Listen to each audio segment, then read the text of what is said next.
Sam Seder, where every day's Casual Friday. That means Monday is Casual Monday, Tuesday, Casual Tuesday, Wednesday, Casual Hump Day, Thursday, Casual Thurs, that's what we call it, and Friday, Casual Shabbat. The Majority Report with Sam Seder.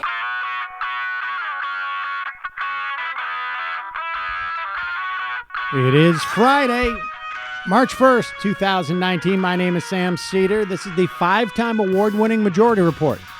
We are broadcasting live steps from the industrially ravaged Gowanus Canal in the heartland of America, downtown Brooklyn, USA.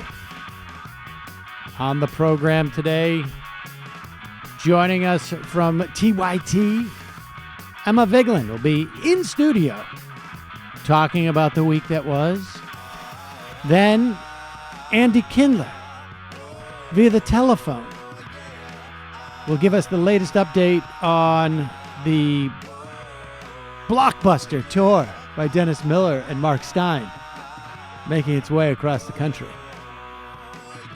Meanwhile, Donald Trump gave his son-in-law top security clearance for Hanukkah. I shouldn't have said that. Bibi facing an indictment, fraud and bribery, and betrayal of trust. I hope his delicate mental condition can take it. Yes. Meanwhile, breaking. Turns out Donald Trump incredibly petty, and his kids huge liars. Jeff Merkley seeks to prevent the U.S. military intervention in Venezuela.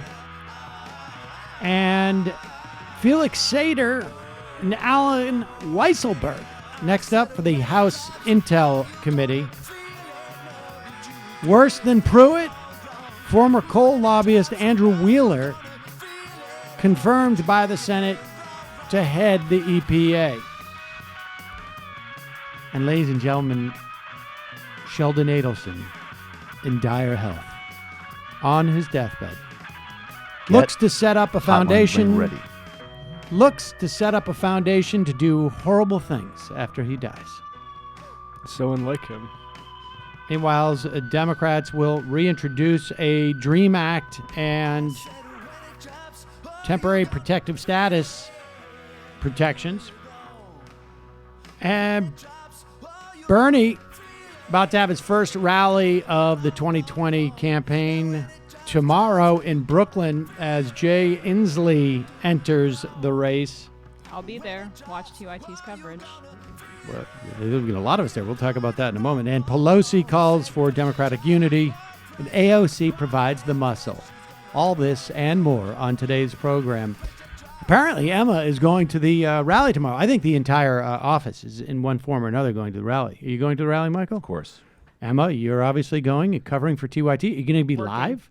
Yeah, we'll be live. We'll be streaming the rally live on Rebel HQ, which is my channel, and then hopefully I'll get a word in with the man himself.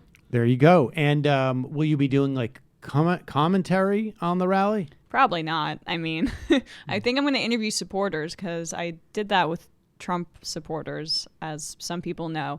And it would be nice to talk to some sane people for a change. I would be curious as to what the difference is when you talk to a Trump supporter. Like, I mean, did you ever hit a streak of like, I've talked to 10 normal Trump supporters in a row? No. I mean, two? There were a few, yeah, and they were semi-normal. I think a lot of my approach was being extremely non-confrontational, so they felt comfortable saying the outrageous things that they did end up saying, and it was a successful, few months where I was going once a week to cover these rallies because I looked like I kind of looked like a Fox News correspondent, right? Like I could fit in there. You could. And when I was just being neutral and non-confrontational, they would just open up more. But I think at the Bernie rallies, we can have a little bit more fun. Yeah. That's true. And now, so what did you do for self-care after spending that much time with Trump? What am I going to do for self-care after hearing you use that phrase? Pro tip. Yeah, exactly. There you go. No, I mean, I guess I like wine. Right. There you go. Yeah. So wine. That was what I was asking, whether it was hard liquor or wine. Brendan, Matt, are you guys going? I think so. Yes. Okay. It looks like I'm feeling a bit under the weather, but all right. it's Bernie, so. Right. And It's supposed to rain, so. I don't Oh, know is if it that really? affects your Oh, it's decision. raining? I will not be there. Oh, yeah. but It's in like spirit. 33 and raining. It's just right on the cusp of being snowing. Hey, Oh, look, gosh. Bernie's awesome. I'll be my daughter is propagandizing not for going to be him, and- excited about I don't know if this. it's indoors. I don't think so. Well, whatever. It's at Brooklyn College. I Yeah. just don't know what the venue is. Yeah, I'm not sure either at this point. And we should say, Jamie is out of town, but I would imagine she would have gone. But I think she's now with the Zapatistas, right? Is that right? I think so, yeah. All right. Well, let's start with this. I just want to remind you folks, this program relies on the support from its members. You can become a member by going to jointhemajorityreport.com. Before we get into some of the bigger stories of the week, this is just too good. As you know, AOC introduced the Green New Deal with Ed Markey now a couple of weeks ago. And it has been the focal point, I think, of CPAC, which is the conservative. I don't even know what the name of it is now. Political. Action conference? It should be Action Committee, but it's just not. That's what you would just, think it is some conference with conservatives that But we it's have not been. a PAC, even It's though. not a PAC. Which It's- is absurd. It's just Nazi a conference. Woodstock. But the thing is, it's gotten more boring as the years have gone on, in part because it's no longer shocking. And I will say this, we may cover a couple of clips from it that are interesting, but I used to cover CPAC quite a bit on this show and even on the radio program, over a decade ago, and it was always like, oh. Well, we get some pushback. Why are you just covering the freaks? And now they're boring because the president of the United States basically is a half a step ahead of these people. Diamond and Silk opened the CPAC and got a standing ovation. There you go. I mean, like that's not Diamond even a Silk. joke. No, I mean, look, it's been just as bad in the past, except for just like Diamond and Of course they did. Of course they did. They've been brought in to testify in front of Congress by Republicans on, deplatforming. They're bringing back hip hop in their performance. I mean, did you hear that song they wrote about Cory Booker? Oh, no. That sounds like one I might actually like. It was about eating non-ironically. meat.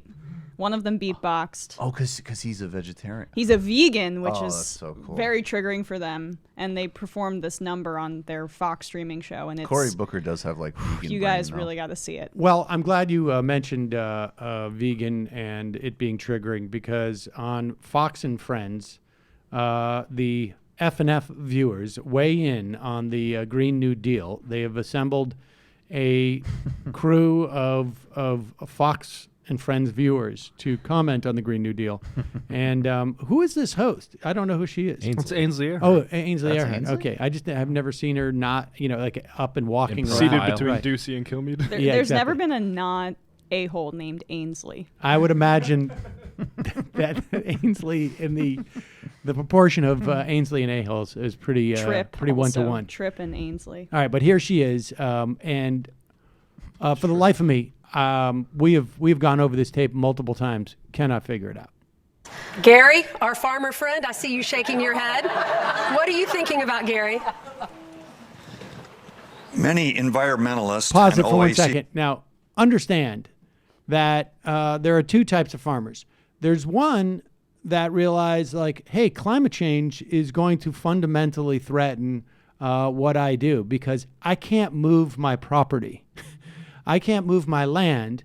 And there are already, if you know anything about growing zones in this country, in New York, New York State, largely a 5, the growing zone 5.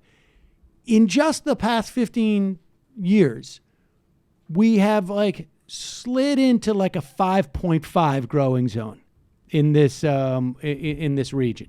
So if you're a farmer, you're a little bit concerned because of what this means for your future ability to raise crops. Or on the other hand, you're just upset because the EPA doesn't allow you to use basically Agent Orange. Many environmentalists, and OAC being one of them, do not realize that America is covered in grass. Pause it for 1 second. Incidentally, OAC is not a thing. I like how he's dressed like he's going to a Mad Men cosplay convention. Exactly. Why is he so dressed up? Yeah, he went to the Banana Republic Mad Men sale. OAC. I think he meant AOC, but go ahead. OAC being one of them, do not realize that America is covered in grass. And 75% of a cow or a beef animal's body weight is made up of grass, which we cannot eat. So we would be eliminating a livelihood of a huge portion of America, or United States anyway, in their production of beef. All right. Thank you all for your comment. They were so excited to talk to the farmer, and he made absolutely no sense. First off, I would also refute the idea of that he has a full understanding of what constitutes a cow in the context of the American meat market, because one of the biggest problems is that a huge percentage of our cows don't eat grass as their primary feed. Right. That's why there's grass fed. Exactly. That's why grass fed is such a unique product, because You the trying vast. to ding this guy for not reading Michael Pollan? Well, I mean, Sorry, he's a farmer. Yeah. And he obviously is not aware that the vast amount of so-called farming when it comes to livestock in this country is are corn-fed. Everything about Fox News is elder abuse on some level. It's unbelievable. They terrify them, and then But they have what's them his on- argument? That there's so much grass that without the cows to eat the grass? What are we going to do, not make that grass turn into cows? That it will make a lot of cows unemployed. It will I leave them redundant. It was incomprehensible. Totally incomprehensible, but sort of funny. All right, well, let's turn to the hearings this week. Emma, I'm curious from your perspective, what was the out of all the things that came out of that hearing, what were your top 2 or 3 takeaways? I mean, Michael Cohen came off very credible, more credibly, is that a word? More credibly than I would have initially thought. The more fun revelation, and I guess we kind of knew this, but I really love the story about Trump getting that bidder to buy his self-portrait for the highest amount of money and then buy it back with charity money and then hang it up in his golf course. It's like the most Trump story I've ever heard in my life, and it's gotta be a crime. People donate to the Trump Foundation. They don't do it. Well, I guess his bylaws must be just completely lax. There's no doubt that you are not that is some violation of a statute in terms of for a taxation statute. But the painting will inspire the kids that go to the golf course. That'll be a bit of a stretch. It will help stretch. them think positive for their tests. But yeah, that sounds like You guys have such a narrow one vision. of the criminal violations we heard during the hearing. Here is a moment that I think was perhaps the most relevant in terms of what happens with Trump. The hearing was largely devoid of discussion of conspiracy to defraud the United States, right? And the underlying crime for what collusion is. Largely. I mean, there was some of it. It talked about it in terms of Stone calling in, supposedly knowing about WikiLeaks. I also am not convinced that the story about Trump not wanting to win didn't in some way make the idea of Trump in some fashion colluding with anybody because he didn't think he was going to become president. Right. This was just a business deal for him. Right, which is why I think this line of questioning, as well as Ocasio-Cortez's, was more fruitful because it focuses on the taxation elements, which are really where the meat and potatoes of the whole investigation, I believe, will be. Exactly. And this is Representative Raja Krishnamurthy And he this brief exchange is, I think, on some level, the most relevant. It's only 16 seconds, but here's the question. Here's the answer. Is there any other wrongdoing or illegal act that you are aware of regarding Donald Trump that we haven't yet discussed today? Yes, and again, those are part of the investigation that's currently being looked at by the Southern District of New York. So we know Michael Cohen is working with the Southern District of New York to on at least multiple other cases that of criminal activity by the president. It's almost as if, and I can understand the strategic reasons and the tactical reasons, and maybe there is stuff there in terms of Russia, but it's almost as if in setting the bar about Donald Trump that he was some type of Manchurian candidate and there was some type of massive undercutting of our national security, and all that may be true, but focusing exclusively on that. We just heard about enough crimes in that hearing the other day that would have impeached every other president. Bill Clinton was impeached because he lied in a deposition about having sex with somebody. Yeah, I mean, this is what I think some progressives I have been saying for a while is the over-focus on the Russia stuff to the exclusion of or to the detriment of his tax crimes is a political mistake. I think that it seems to them, because they're in the Washington, D.C. bubble, that, the foreign policy apparatus, the national security apparatus, and undermining that is a far bigger crime than financial ones, which they see on a day-to-day basis. But those are more easily provable. This guy's not smart enough to cover his tracks. And I think that that's what we're going to see. Also, Mueller is clearly limiting his scope to collusion and being conservative in that way.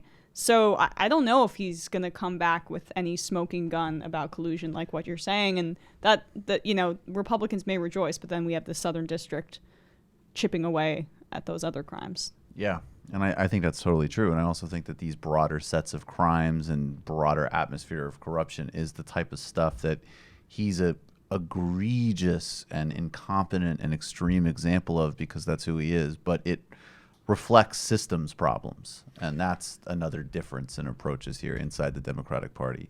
The only thing that I would say that that would be, I think, a legitimate response to that critique of the overemphasis on is that in 3 months from now, we're going to have 2 or 3 or 4 examples of what we just saw with Michael Cohen. We're going to see Felix Seder up there. We're going to see Weisselberg, who was the CFO for Trump Inc. We may see others. We couldn't see this prior to now because Republicans were not going to have hearings like this. They simply were not going to bring people up. And you wouldn't. And part of the reason why I think, Michael Cohen probably lied the first time around was because he thought he could get away with it.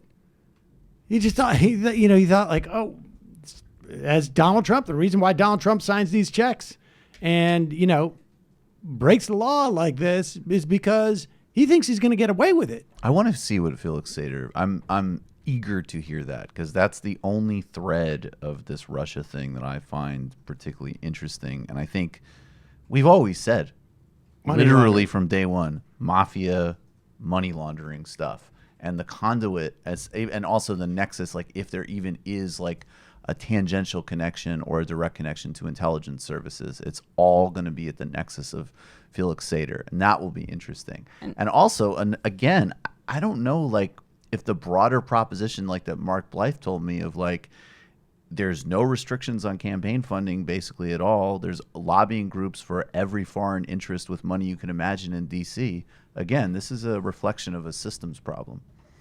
And I just also think for me, the most interesting element is Moscow Trump Tower. Definitely. That's, I think, where all of this lies. Trump isn't colluding to win the election. That's motive. Right. The motive is he wants to make $200 million, and he will promise the Russians anything. If he Just doesn't like think he's going to be president, he's not going to have to fulfill those promises. And people have been reporting that he really didn't plan to be president for a while. If you read, I don't know if you guys read Devil's Bargain, but that was a great book. Yeah, Devil's Bargain is a good book. Yeah, and that it's been clear that this was a marketing campaign. It's always about him, his image, his brand, the dollars in his bank account at the end of the day. And so there's really no difference in my view of like the Russia deal versus whatever it is he did in the Bronx to get that stupid golf course going. Which Like, is it's all the same. what AOC brought up. Yeah, what AOC brought Yeah. up. It's all the same way of operating. Yeah, I think that's the case, and I think I there were moments, and I would have to go back through the testimony, but there were moments where I felt like that Cohen was still holding stuff back. But he might be because he's cooperating with the Southern District. There were times moments? when those moments happened, he acknowledged that he couldn't talk about it. But I there were still times, one or two times, where I thought he's still not. There's some stuff that I think he thinks will never come out, and I'm not convinced. I'm just. There's just too many. There's just too much here that too many cross currents to expect all of this to come out. I have a feeling that there's just some stuff that may implicate just too many people on some level. But the other thing that came out of this was that the Republicans are really, really bad at this. Like they're so out of practice that they on some level they got used to. Yelling into an echo chamber over Benghazi. Yeah. They have spent the past 2 years knowing that these were all sham hearings, that they never had to in any way ever, sort of like deliver anything. And they're just out of practice. They're not good at this, and they're not bright. But it's also righteous indignation is so it doesn't ring true when you have all of these indictments lined up behind Donald Trump. And the fact that they were just up in arms consistently throughout the hours and hours of testimony, and they kept deferring to Jim Jordan and yielding their time to him as if that would be effective. I mean, both of these red-face a-holes, Jim Jordan and Mark Meadows, were not effective communicators, and yet they seem to be the ones leading the charge the entire time. Well, who are you going to do it? You can have Higgins do it? Yeah. I mean, Higgins is better. There was than one they or are. two guys who I thought were okay, and they seemed to be backbenchers. They were way they just down on knew, the list. Well, it's like the Marshall McLuhan thing. Like TV's a cool. What is it? Cool versus hot mediums. They were way too hot. They were just whining and tantruming and bloviating. But I also think like, and this is a relatively minor point, but it's like, not only is there no authority because of the indictments, there's also like, what are you actually saying here? Like Donald Trump, funny to us, but still part of his big brand with his base is like, I'm the business guy, the best people, the best blah, blah. And the whole thing was like, the only subtext was like, wow, look at Donald Trump, this poor, incompetent, doddering man who just got totally hosed by this monster. And we're here to defend him. And it's like, okay, so your basic defense of your president that you treat like a Roman god is that he's a moron who can't even get a good lawyer, even though he's like the best businessman in the world. Right, very hard when it's your number two guy essentially is sitting right there. All right, but let's just. There was one other the sort of narrative that has continued on through that, and this was, of course, the Tlaib Meadows dust up, as it were, where Mark Meadows had found the African American who works for the Trump organization and brought her to the hearing to prove that Donald Trump was not racist. Exactly. And Tlaib, of course, said, that's sort of racist that you would do that. And then Meadows started to pretend to cry because he knows that he's not racist. He's never uttered a racist thing in his life. He has nieces and nephews who are people of color. And then, unfortunately for him, videotape exists. And there was multiple clips of him basically saying we're going to send Barack Obama back to Kenya. It was or- exhausting doing this segment yesterday because you get into the riff, and I would be like, all right, so there's Mark Meadows saying that, and then I would go, and they'd be like, no, there's actually another clip. Right. And so here is Mark Meadows now having to explain why he said this race. Oh, do you have one more clip of it? We did play this one yesterday. Oh, you did? How long is it? It's shorter one. Oh, yeah. Let's just play the short one, and then we'll go back to his response. Right. This is him as a Well, it's good candidate. to be here with you today. I thank you so much for allowing me just a few minutes to talk with you and share a few things. But, you know, it's interesting when the more we find out, the more we realize how wrong the direction we're going. And so what we're going to do is take back our country. 2012 is the time that we're going to send Mr. Obama home to Kenya or wherever it is. We're going to do it. Now, Barack Obama, of course, is an American, and Well, he doesn't look like one. apparently that was Mark Meadows. But before we judge him, let's ask him why he was starting his campaign speeches by implying that that Barack Obama should go back to Africa. It was early on in the primary, and certainly it didn't indicate any personal malice that I would have towards any president, previous or sitting president. Anyone who knows me knows that there is not a racial bone in my body.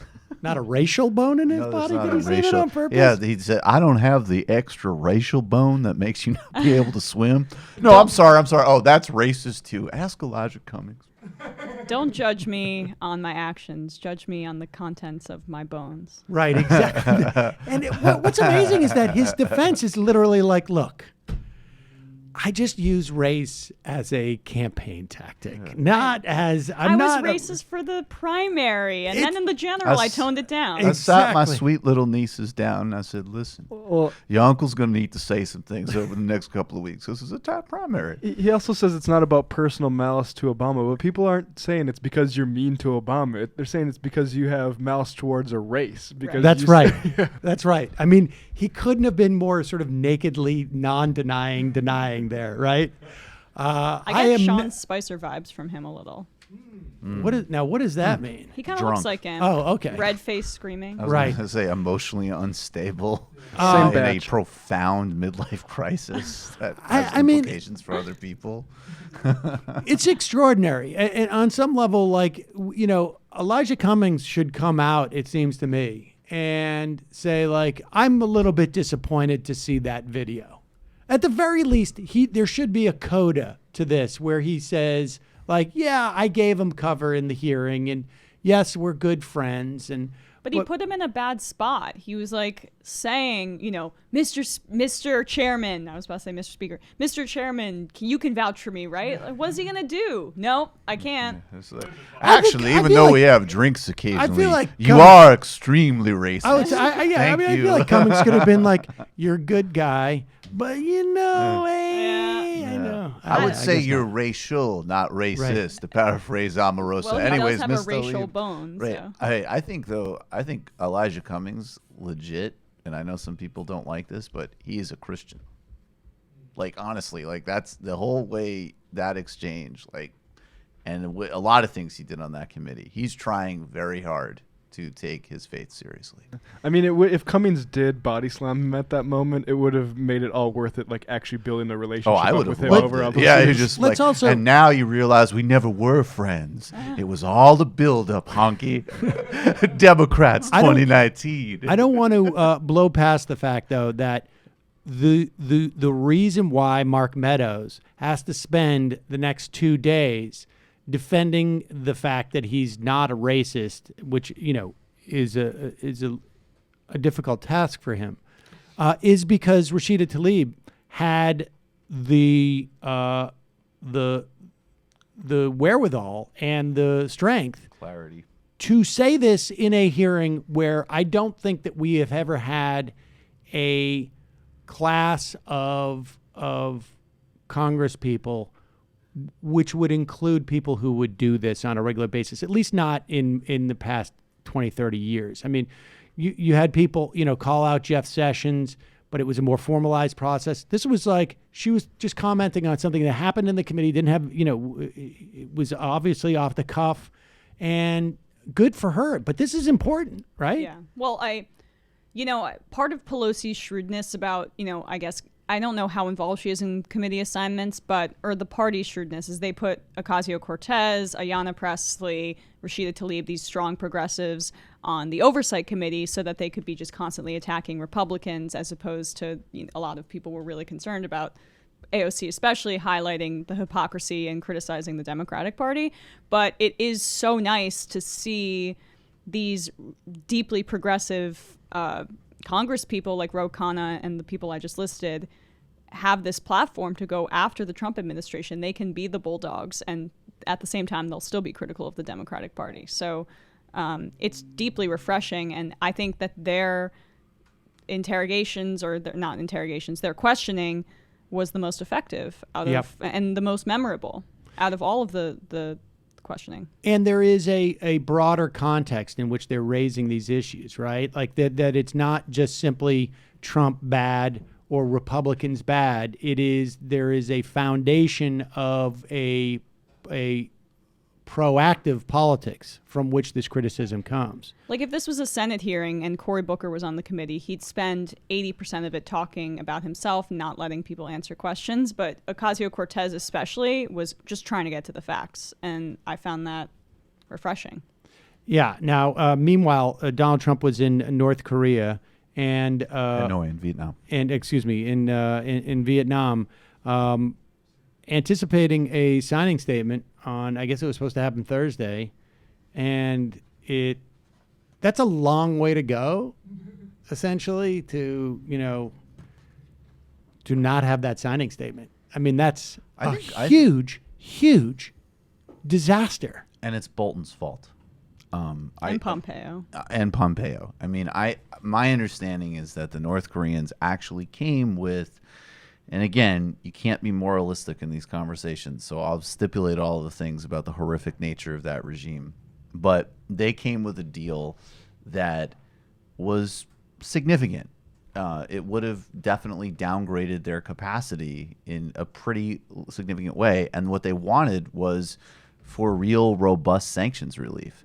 And I think it's also really important to note that this has all been conducted through the South Korean president. Yeah. Who wants this to happen. There's a whole civil society movement in South Korea. The place where the stakes for this are highest, they want a deal. And the North Koreans came with a credible one, and Bolton and Pompeo, made the world more dangerous.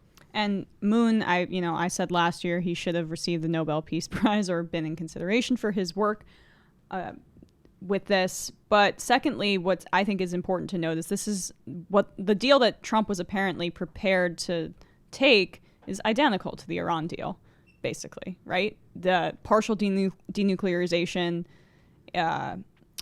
basically getting rid of their nuclear weapons, but still having it for their power grid, and then sanctions relief. And Trump is trying to get that done, but at the same time saying the Iran deal is a terrible deal. It's purely motivated, clearly, by his hatred of Obama as opposed to anything substantive, which is what's sometimes he stumbles upon the right thing. Well, here's the question. Was this a massive failure?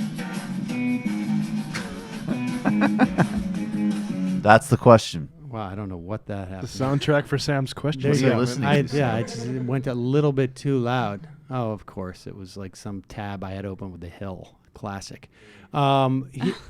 Here's the question. Was this a massive failure by the foreign policy apparatus of the Trump administration? I mean, first of all, you do not travel to Vietnam to cancel a signing ceremony, right? Like, you just don't do that. That's just somebody totally effed up. And either the State Department apparatus and the foreign policy apparatus completely dropped the ball, or Trump was like, just get it done, forced it to go forward. I want to sign something on that day, because he knew that Michael Cohen was testifying and wanted to make sure that there was some type of story, and they just weren't able to execute his unreasonable demand. Could it be both? It could be both. I mean, I guess it's something maybe we won't find out until we read some tell-all book about it. But this is a massive failure. It's embarrassing. If only his constituents cared at all about peace with North Korea. I mean, we care as progressives, and we care as people who want to see peace move forward in the world. If he succeeds, his supporters will use it as brownie points, but if he fails, they don't care either. So there's no real consequences for him and his base, no matter what he does. Well, but here's the problem, right? Is that he is not going to do this again. He's not going to go, like the entire apparatus that arranged to have a signing statement yesterday, to have a signing of some type of accord, is now been completely illegitimized, right? Like, he'd be an idiot to listen to them. They'd be an idiot to listen to him. Like, I'm talking within his own government. So now you have a situation where they're just going to put North Korea to the side, and they're not going to pay attention to it. And every time you do that with North Korea is when you start to have real problems. Yeah. Because they don't like to be put into the corner. And why would anyone, after he tore up the Iran deal, listen to him on deals of sanctions relief and nuclear disarmament? I mean, the United States doesn't keep their word. That's a secondary problem. I'm not sure that, how much that plays with. Even in the context of this one, though, and not just North Koreans, are suggesting that Trump is actually lying about even the extent of sanctions relief that Kim was even asking for in the negotiations. I do think, though, with Iran, you're 100% right. And I do think, though, it's worthwhile to consider, though, why could Trump follow his instincts, which were good in some ways on this, with North Korea? And then, in addition to his personal hatred of Obama, there's a whole foreign policy apparatus set in D.C. committed to not having peace with Iran. Right. Which is a whole other kind of layer that doesn't apply to North Korea. But I just hope that, I was glad that Bernie Sanders wanted embrace negotiating with North Korea. I hope the Democratic response isn't like, see, this is why we need to go back to the decades of other types of diplomacy which didn't work either. There's obviously a difference between being not knowing any details and just wanting a win like Trump versus let's just go back to the same arrangement that didn't work before. Well, that should always be the critique. That's why when he initially made these overtures, I was skeptical, not because I think these overtures are wrong. It's just that he is woefully incompetent. And you don't want this type of incompetence around when you're talking about a desperate regime that has a nuclear weapon. Like, you just don't want that. You don't want that floating around out there. It's just because now, there's a situation where I think it's going to get where the potential again is to get super ugly. In the context of Trump cannot invest in this again now. And what's scary is that Trump only sees consequences for himself and his immediate circle, and the consequences don't really affect the United States. They affect South Korea and they affect Japan. And that's why President Moon, his Herculean efforts should be applauded, and why Trump's incompetence should be shamed, because there are millions of people in South Korea who will be harmed by these talks falling through. Well, as Lindsey Graham said, though, that's over there. We're over here. Sociopathic.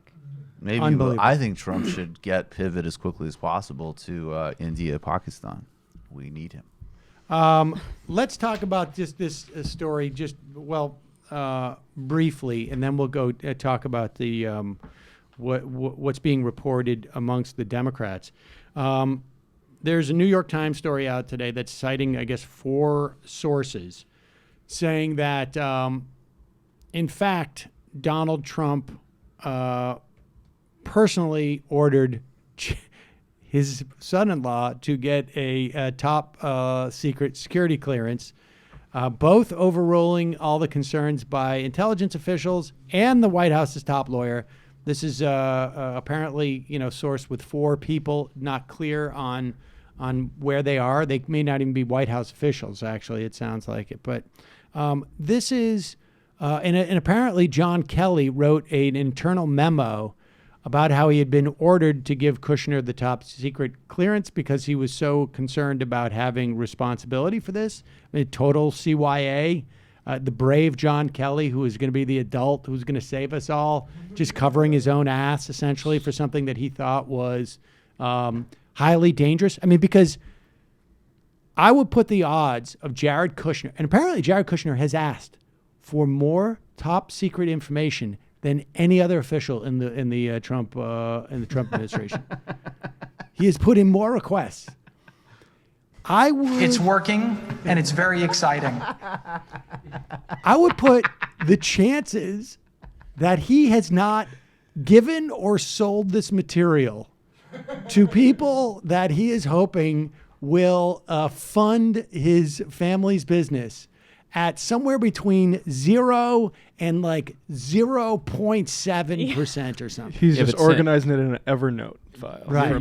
You're forgetting about all the different projects he's been on so far as, counsel to the White House and all that. Right. And and to be fair, I'm not counting any of his massive foreign policy or national security achievements. He's solving peace in the Middle East as we speak. He's over there right now. That's going to require some classified info. This clip is sort of fascinating because aside from the fact that ABC said, let's have a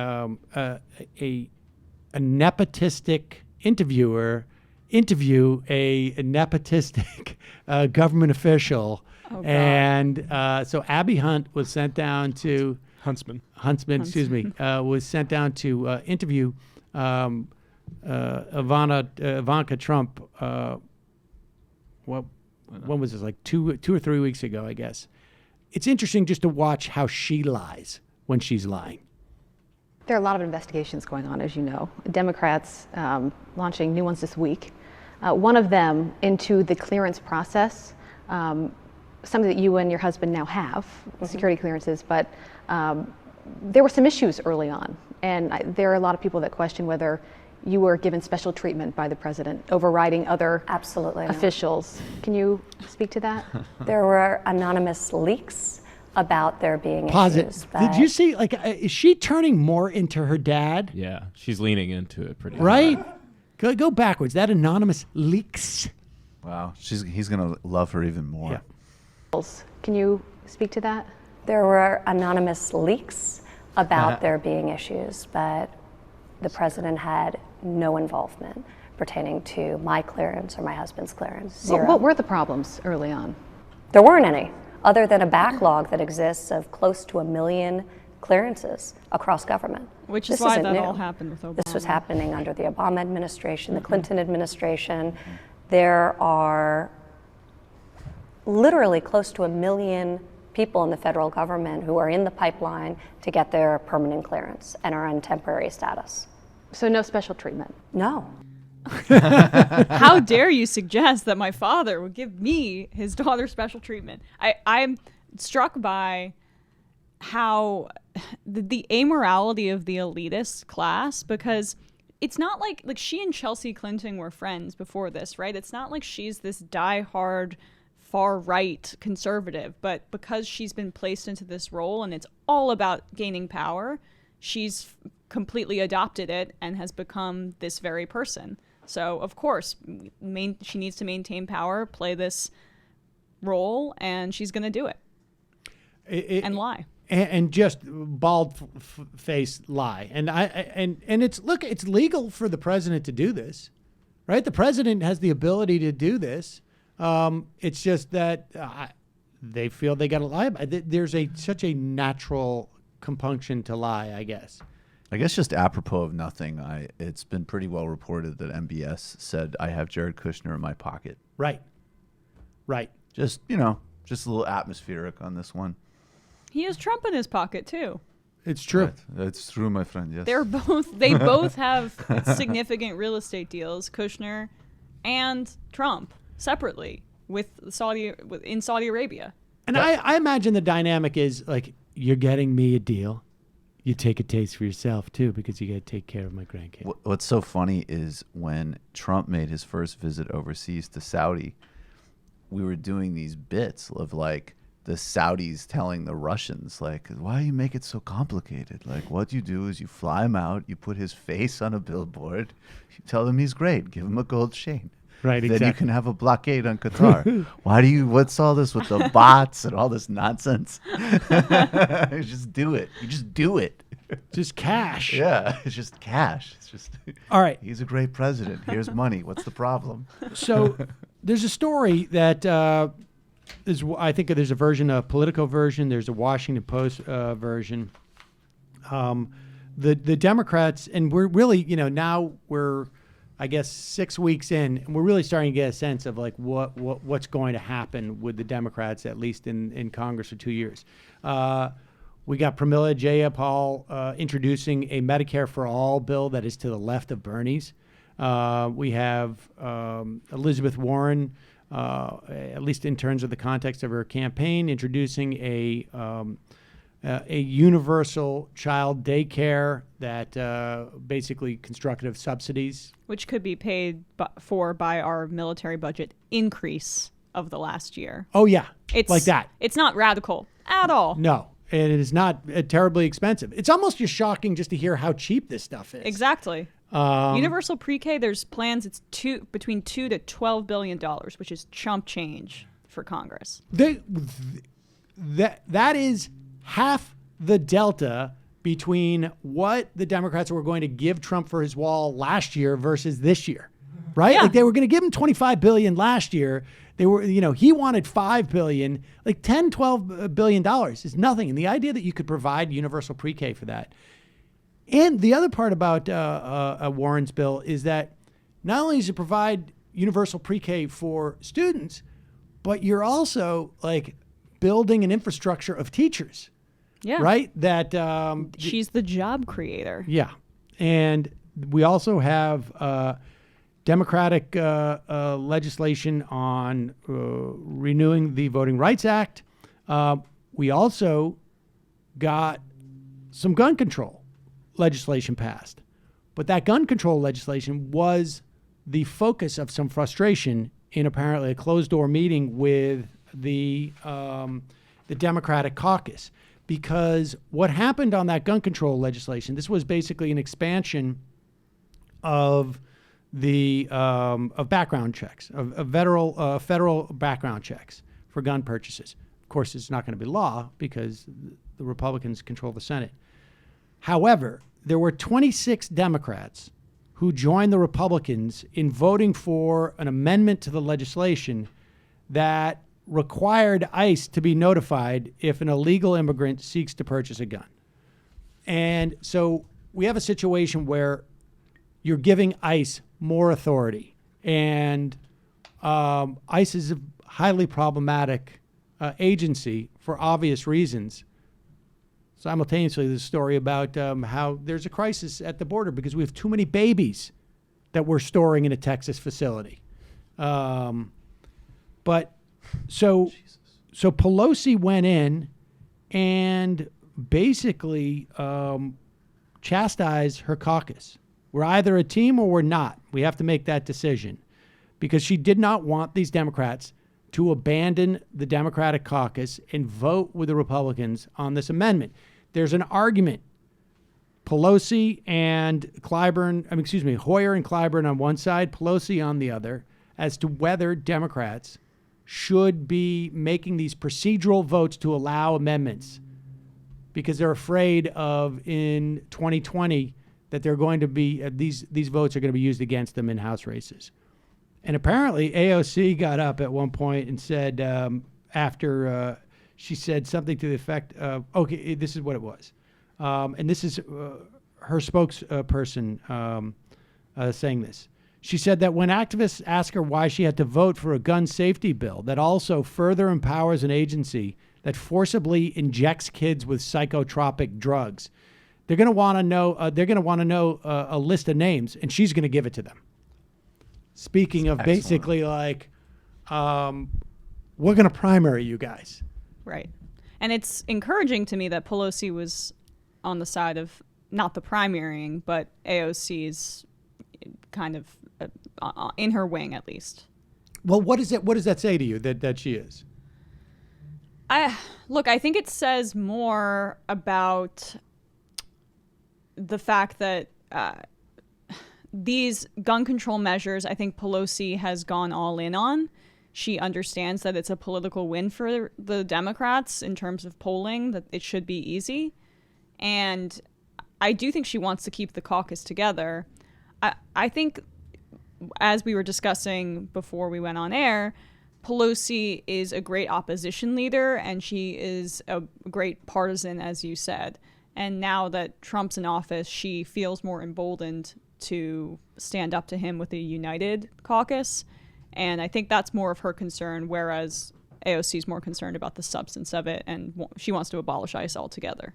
I mean, I think that's true. I think the idea, though, the thing that's encouraging is because there's always been these two, the legacy fight, if we were having this conversation 15 years ago, would have been about Democrats being weak and not being willing to just be partisan fighters and being afraid and too timid. There's an ideological fight as well that's going on here. But the fact is like, don't be afraid to go into an election and slough off a procedural vote on whether or not you voted for an amendment.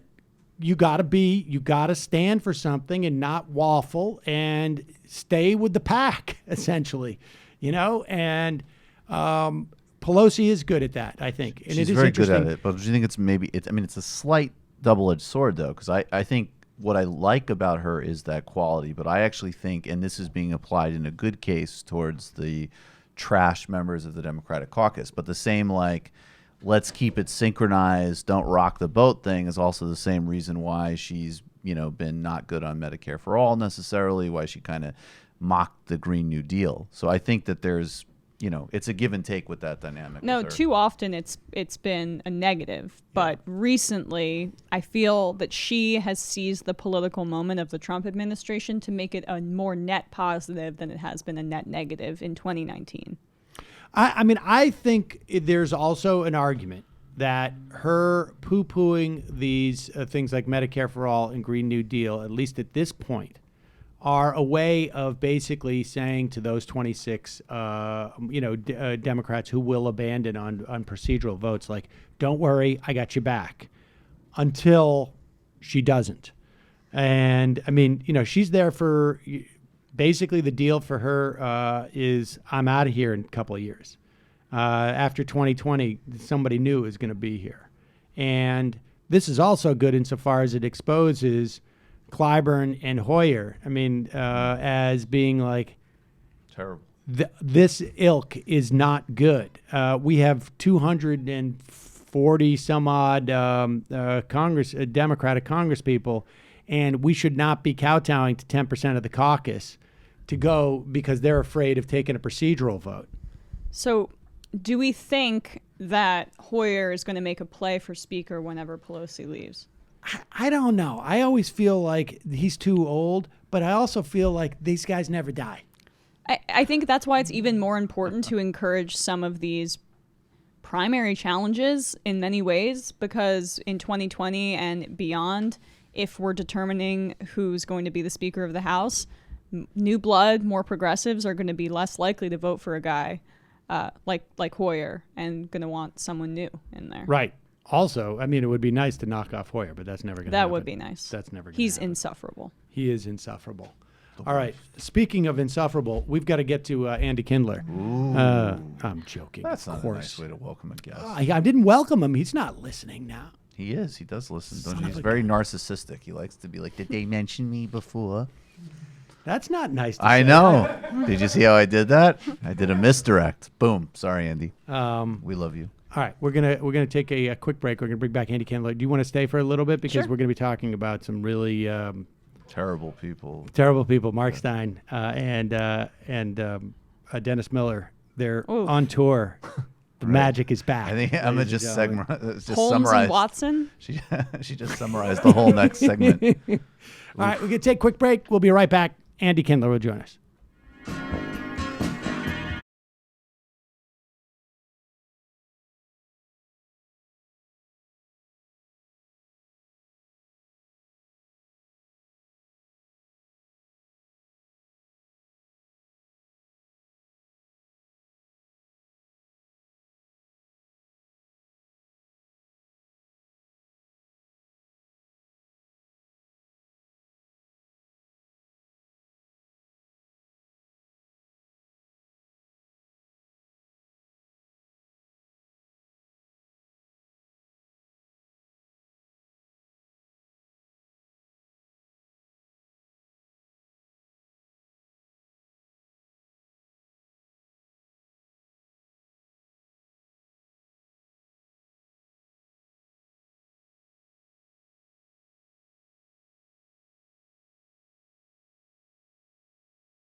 We are back. Sam Seder on the majority. I don't know what I was expecting to start at that moment when the music went down. I thought it was the beginning of the show again.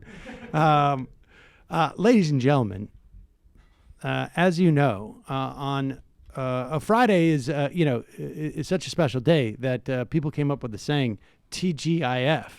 But around here, we say TGIK. With a Jew like Andy Kindler, you know you can't go wrong. His ancestors wrote the God Bless America song. A true Obama bot, and he believes Obama can never be wrong. Yeah, AndyKindler.com.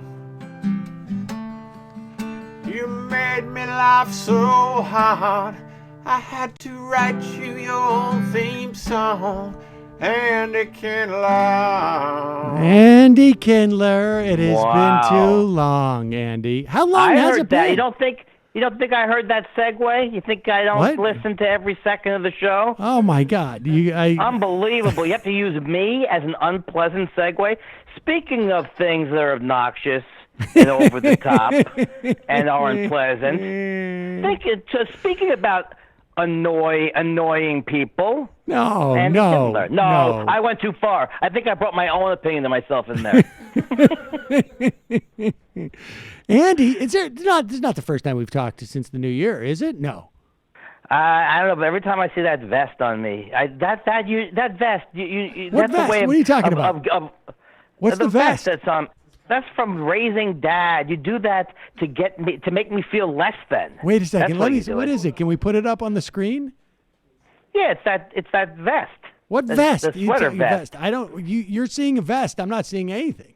Don't you watch YouTube? Don't you watch yourself on YouTube? No, of course not. I'm doing the show. How can I watch myself on YouTube? Okay. Maybe I should watch the show. Maybe I should get my head in the game. That vest. Oh, that's very nice. Is that from? Yeah, it is nice. Is that from the Witches of Eastwick, or what was that show that my daughter? It was Raising Dad. I played a teacher on Raising Dad, and that was one of the sweater vests. I mean, they knew I loved sweater vests, but that one was particularly attractive. Are you a sweater vest guy? No, nobody is a sweater vest guy. That's the kind of picture that you would put up there to emphasize how annoying I am. Rick Santorum is, and put Emma and Michael up. I mean, I wear a sweater vest occasionally, so I thought maybe we had that in common. But what was the show that you were on? The Witches of Eastwick, or whatever it was. Razors of Waverly Place. I didn't know. Come on. You know you watched that show. You have kids. I It was did right in watch your it. wheelhouse. That's what I'm talking about. Witches of Waverly Place, I guess. With with It's not, I guess. I know the exact Yes, Selena name. Gomez. Selena There you go. Gomez. Selena My Oh, daughter. I know her. My daughter loved that show, and she was very excited one time when you came on. I was like, I know that guy. That's a great story. She was excited one time when I came on. And she said, I know that The guy. second time, I don't even not so believe much. that part of the story. Nah, that's not true. You're being very demanding Okay, today. let me switch out of my negative mode. I don't like that character. Let me be a team player now. Let's go. To be honest, she got really excited when she met Caroline Ray because she was the mom on Phineas and Ferb. But, I mean, it's sort of But I like mean, being seriously. excited about you. When she met Nick Pacai, who is the voice of Sabrina the Teenage Witch. Nick Pacai? I don't know what I'm saying. The cat on I don't know what I'm Sabrina the saying. Teenage Nick Pacai was the voice. He was the voice of the cat? No, I think I mixed up everything. But he was on the show. Because I don't think he would have been the voice of Sabrina. No, yeah. I don't have my facts in line. All right. So, Andy, now let me ask you this. I was looking at I'm your... not a facts guy. I was looking at your... Post-fax world, man. I was looking at Facts your... are funny things. Sorry. They don't care about your feelings. They say the darndest things. Facts say the darndest things. Oh, God. Well, so I was looking at your Twitter feed, and I just... Have you? Are you? What's going on? Are you meditating? Because I don't see. Like I went back days, and you're not in a fight with anybody. I know. It's my because it's from therapy. It's as my therapy gets better, my ability to interact with people socially goes down, and it's good. It's a good thing. It's like me every minute staying away from Twitter. I get a gold psychological star. Oh, That are you sound right. scared that Jews it don't will want impact gold your ability? Stars, do we? Are you scared that it will impact your ability to bother Chris Cuomo? Like, too much of a good thing, therapy? What is this Here we thing go. where these jerks, and I call him a creep. I call Chris Cuomo a creep. But not really. He's not a creep. But he has Christie on, and he's asking Christie if we can trust what what Trump. Can we trust what this person's saying? He's going to Christie for honesty. His brother's good friend, Chris Right. Christie. My! I also noticed that he said that you had a problem at one point. You tweeted out just sort of randomly, Anderson Cooper is a horrible show. Yeah, that's true. That well, is that true. was just that. I don't even think of that as a tweet. That's just what everyone's thinking. Yeah, I mean, tell me the lie. Were you even watching the show at the time? Yeah, I Or no, was. you just Sometimes like, I do. popped into your But, head. Yeah, it's one of those things where they have. You know how they have like they think a news show is bringing one of Trump's horrible friends on there, and that's all they do. They bring like a horrible, and then they argue with one of Trump's friends like they're. I mean, I don't watch it that much. You're right. Is it kind of a He thought sounds spiral? Bored. Michael, doesn't he sound bored? Anderson Cooper? Anderson Cooper. Yes. He has a monotone voice. He sounds bored He has- unless somebody is saying that Trump is obviously demonstrably a racist. Then he gets excited. How could you say that? And then he has his buddy How Don do you say Lemon it? on, and then they're both boring and stare straight into the camera. How can you say Serious that? faces. Lemon gets out in front a little bit, though, doesn't he now, yeah, Don but Lemon? yeah. Let's get after it. Let's get after it. That's Cuomo. I'm sorry. No. Cuomo. I think he has Lemon on when there's like a Trump racist remark, so that he can get him fired up a little bit. That's true. They bring Don Helps rile Lemon him in up, because yeah. he's the only one who can say it's racist, apparently. He's the Ray Lewis of the CNN crew. He walks out there, does the dance, gets everyone fired up for the Trump. You know what I love? I love when they spend 10 minutes of their show talking to each other about what's coming up on Cuomo's show. 10 minutes. It's 10 minutes. I And then noticed that the other day. And they think they're bantering, too. Yeah, I've noticed that. The banter thing in the handoff in the shows, I thought that seems to be like pretty soon all the shows are going to be 60 minutes, like they're going to be like 35 minutes of handoff. on both sides of the show. We should do that with And you MR can't and always- TMBS. That You would can't be always great. capture, Just like a capture the giant- warmth of the Rachel Maddow, Lawrence O'Donnell toss. What that toss is like Lawrence was like, wow, that was a lot about Russia there, Rachel. I'm going to be not doing that. Donald Trump said something stupid. No, I We're going think to ride it's- that out for about 30. I think it's more like, with all due respect, I think O'Donnell was like, I only want to do 40 minutes tonight. Yeah, I'm going to do It's like, that's no problem, Lawrence. Russia, Russia, Russia, Russia, Russia. So, Andy, have you been on tour? I see you're going to all these like prestigious festivals. Hey, I'm going. Everything has a certain edge to you, where you look at it, you look at it a little differently. It could be a little slam. You know what I mean? If I wasn't thinking the right way. I saw like you're going to the JFL and to the CFL. Next week, I'm going to.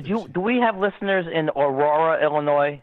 I'm going to the comedy Shrine in Aurora next weekend, Friday and Saturday. See, I have things to promote. You told me next time I come on, I better get something to promote. Now look what I did. And so, what do you do when you go to the Comedy Shrine? Do you have to give an offering of some sort or some type of? I go crazy. I go crazy with.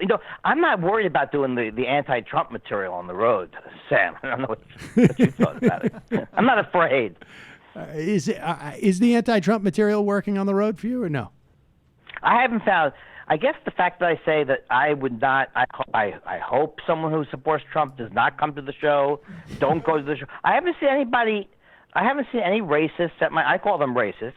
I haven't seen any racists at my show.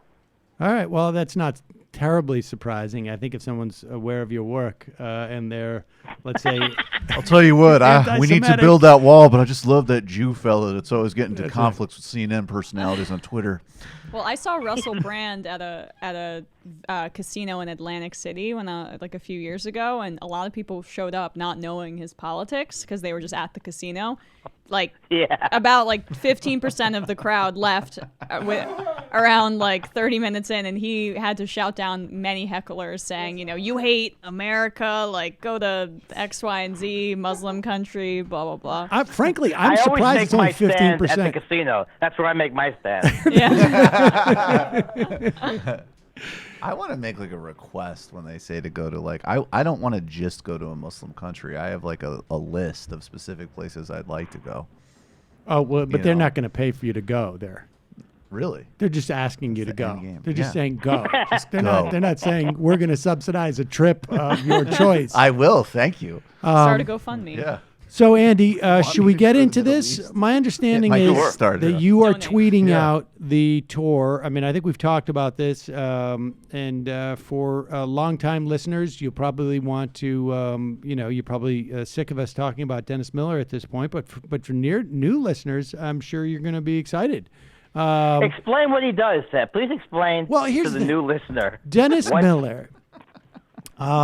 Apparently broke up with Bill O'Reilly when O'Reilly couldn't have a show, and he finally was able to say to Bill, you and I, we are not a good comedy match, and so I'm going to have to jettison you because my good friend, and apparently he's being billed as a comedian, Mark Steyn.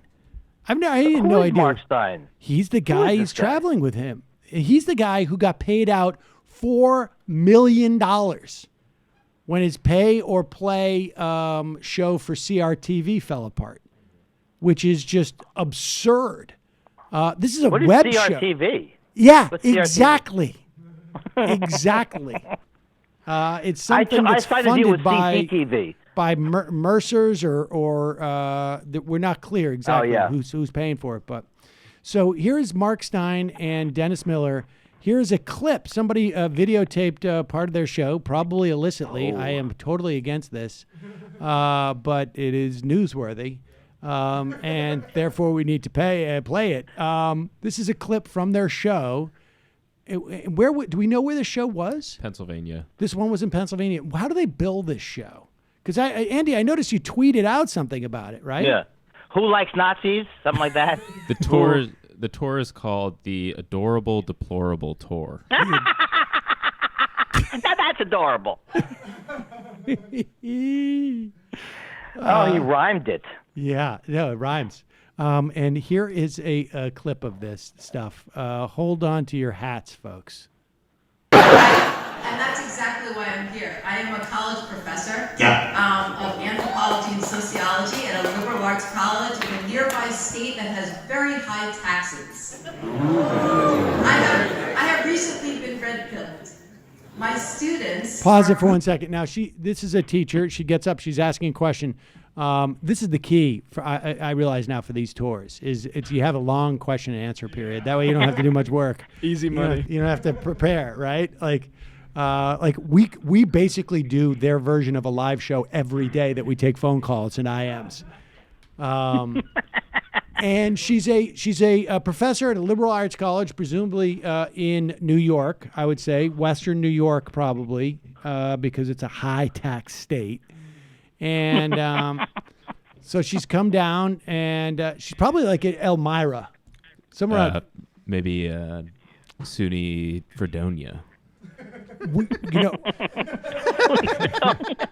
But if she's at a state school and she's complaining about taxes, she's got a real problem. Right? Is Marist in New York? It's Catholic school. Marist is, but I don't feel like it's way out there, out in Western Western. It's private too. Where's Bennington?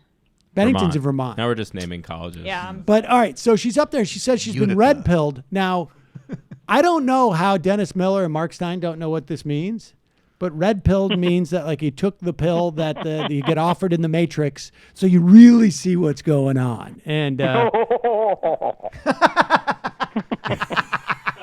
nice. The show looks good, by the way. The audio sounds great on that show, and it looks like a fun time. well, this is not a professional recording, to be fair. So. Okay, yeah. My students are group-thinking people. So I'm here to get some teaching advice from you guys. Pause it. Now, wait a second. I just also... Did you hear the guy go, oh. Yeah. Oh, that was Andy. I thought it was somebody in the Watch. That was me. This- That was me. She's complaining Ava about her Braun. students who are all group thinking. And I can assure you there's not a single dissenter in this audience. Exactly. Who's here. But go ahead. Can you give me any, please? Well, listen, I feel bad for you. Red pill means you got whacked. Does that mean that? I don't know what red pill means. I think it's something to do from the movie, isn't it? Yes. There's What blue it pills means- and what it red means pills. Is that like you, Dennis? I started off on the left, and then I actually listened to logic and reason instead of emotion. Well, I admire your approach to person. Group thinkers! And utopia, and I want my students to learn that because my colleagues are still where we used to be before.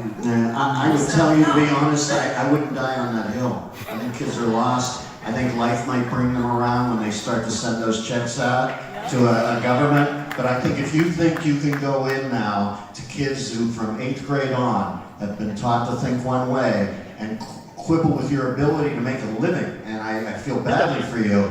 But listen, It's a there's so funny many show. Pause it for 1 second. Andy, how many times do you think Dennis Miller's been in a school where 8th graders are being taught in the past 30 years? He hasn't been in any actual private. He hasn't been anywhere that wasn't a mansion in many years. Like, I don't understand how they can just disregard that young people are more liberal in every part of history from the beginning of time. I mean, except for like Israel right now. But I mean, that's really how it is. Honorable mention. It's not indoctrination, it's just human nature. Continue. But they don't like to hear they're not open to hearing neo-Nazi messages to kids because the groupthink. Yeah. They groupthink that Nazism is bad. Here is all right, go ahead. Badly for you, but listen, there's so many things you can instill in kids. There's so many ways, but if you come flat out, they're going to come for you like the villagers in Frankenstein. You should have done something out of the corn instead. I don't wear the hat at school. No, I'm just saying, I mean it about schools. I did a college campus for the first time 2 nights ago. And there was like 1,000 people there, and it was grim. I had a guy motherfucking me in the back of the crowd, and there were teachers there. And I remember thinking, if Jesus Christ came onto a college campus now and talked to kids and changed water into wine, they'd go after him for killing the microorganisms in the water. It was a crazy place now. Wow. You gotta admit that's funny, Sam.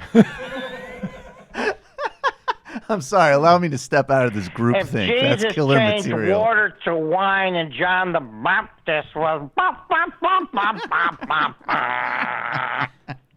I love the fact that that the proof of Jesus being the Son of God because of his miracles is really just reduced to like an act he does as he tours college campuses. That would be the perfect Fox News. Hey, look at me! I'm walking on water here. Fox I News. did this last night in Iona. Jesus is Carrot Top, and he's just on Fox. Being like, Exactly. they don't like the magic tricks anymore because I'm too, kids are too PC. Thanks for having me on, Tucker. Oh, they don't like the water into wine bit anymore. Yeah, the kids are too sensitive for water into wine. Back in my day, we thought that was awesome and far out. Now the kids are so sensitive. That was a great bit because of the politically correct culture. All of a sudden, I got Bill W. going to the. This is great stuff. Let's continue. They're just pounding waters up there too. Good. Microorganisms in the water. It's a crazy place now. You gotta make a living. Use your head and win your battles outside. That's what I recommend, but I'm a bit of a wuss about this stuff. I think there's some sort of weird coup d'etat that's happened. We all act like it's gonna happen if we don't watch ourselves. Listen, when you see this guy talking this week, and he says that, Mark, we were talking about it in the back room, it's astounding. I think there was a full-bore coup d'etat afoot that was only held off by one thing and one thing alone. Trump is a crazy son of a bitch who's better at that office, and he would take them on bare knuckle. But I think if he didn't, look at these people. Pause it, wait a second. What is the coup d'etat that he's talking about? He said it twice. He also said it twice. I think he just thought it would get a laugh, so he brought it back again. What is the This coup is d'etat? what's happening in Venezuela right now. You can't make jokes. You can't. Guaido's like, hey, I don't like Maduro's dating material anymore. But what You're is the coup canceled. d'etat that he's talking about that Trump it's held like off? the people that use gaslighting and don't know what it means. He doesn't know what it means. Oh, that's true. We're getting gaslit into a coup d'etat over here, but you took the red pill like Stacey Dash did in Clueless. What he means is that you used to be able to make jokes, and now you can't make jokes because they have gotten control of who can make jokes. But Trump fended off they. Yeah, by saying, so I don't that's care not what a you coup tell me. So d'etat. then there's no coup d'etat. Yeah. Trump is the only It thing failed. standing in the way of a coup d'etat? No, he That stopped the makes coup sense. d'etat. I'm the only one letting you do a venue in Teaneck, New Jersey, where you bitch and whine about college kids. I'm the person standing against history. Dave Rubin's going to come out, complain for 15 minutes about his demonetization on his YouTube channel. We've got a great And- show tonight. Mark Steyn has a weird accent that makes no sense. He's from Canada, but he tries to talk like an Oxford Don, doesn't like black people. Then Dave Rubin is going to talk about demonetization. All to be with the cleanup hitter of Dennis Miller with 1970s gerbil references. So here they're arguing this is the sort of like the Donald Trump may be horrible at everything, but he's managed to stop PC in its tracks. Yeah, he threw a grenade under the door, is what Alice Castellano said last week on This Week. He throws a grenade under the door. That's not possible. Unless it's in, like, I guess, a men's bathroom stall. So you can put, there's a doggy door. There's a very low threshold. You don't throw a grenade under the door because what happens is it hits the door and bounces back at you, incidentally. But go ahead. Alone. Trump is a crazy son of a bitch who's better at that office, and he would take them on bare knuckle. But I think if he didn't, look at these people. That's one great service that Trump did, even if he never did anything else. just to say, I'm going to say this stuff, and I don't care if you don't like me saying If Mark it. Steyn gets arrested, it will be for something disturbing. Wow, they're really Rex getting Garrison? to it. They're getting to it. He's up there with the Trump. The one thing he's able to do is get up there and talk about the shithole countries when nobody else would, or say that speak the truth. That there's some Americans were typically good very neo-Nazis. respectful of Haiti before Trump was president. Right. He finally allowed a bunch of fucking weird suburban white people to trash Haiti. Never happened before. Now let's just pivot for a moment. As you know, CPAC is going on, and apparently they came up with a really funny thing at CPAC at their bar, and They're very arch over there. Oh yeah, and this is let's read off the menu here that they have at the CPAC bar. There's a Russian collusion, which is a vodka soda. Oh, vodka because of Russia. Right, because vodka is Gotcha. and soda's very collusion-y. And Things then just bubble up. there's an AOC, which is, of course, a juice box Why? because she's young. Not really And a bar a drink. winding. You know how winding socialists love those juice boxes? Shirley Temple would have been where I went with that. But. Yeah, that would be a better Yeah. joke. And the wall is a whiskey neat. Why are these such uncreative cocktails? That you think CPAC could afford a bartender that would just put a little spin on things? It's amazing to me that the wall must be like, if you're for the wall, you're somebody who drinks your whiskey. Or not on the there's rock. no ice. Like, are you getting rid of ice if you have the wall? Right. Abolish ice. That's This why. is the kind of stuff you write when you put up Whiskey Big neat Pete if J. you have a O'Rourke wall. with a humorist. That's actually super clever, That but would be not funny so if- much for CPAC. Yeah. We Love Ice would have been a better one where they just give you a cup of ice. AOC should have been like a non-ice related drink, right? Right. I mean, it should have been something that was like super expensive and you get nothing or something, right? Yeah. Like it's got to be like An empty glass. Yeah. A No one's virgin ordering banana an AOC daiquiri. anyway. right. Nobody's getting a juice box. Yeah. So if you just lean into it, just Right. say an empty glass. Right. Just like How about a bleeding heart, Bloody Mary? huh? very good. And of course, a Sarah Sanders is a bourbon on the rocks. Yeah. They're tired. why? They're just tired by that point. Yeah. No, Why? they heat up. Why is it on the what? I don't get it. A bit, oh, God. I don't get it either. Oh, maybe because bourbon is smoky and she's got Smoky eye? eyes. I don't know. Okay, and then of course this is great. The Mexico will pay for it is a tequila sunrise. Oh, my. Again, I'm deeply disappointed in the lack of cocktail variety or creativity. Oh my! It's also it's a very weird mix of just They drinks. have money. But they don't have creativity.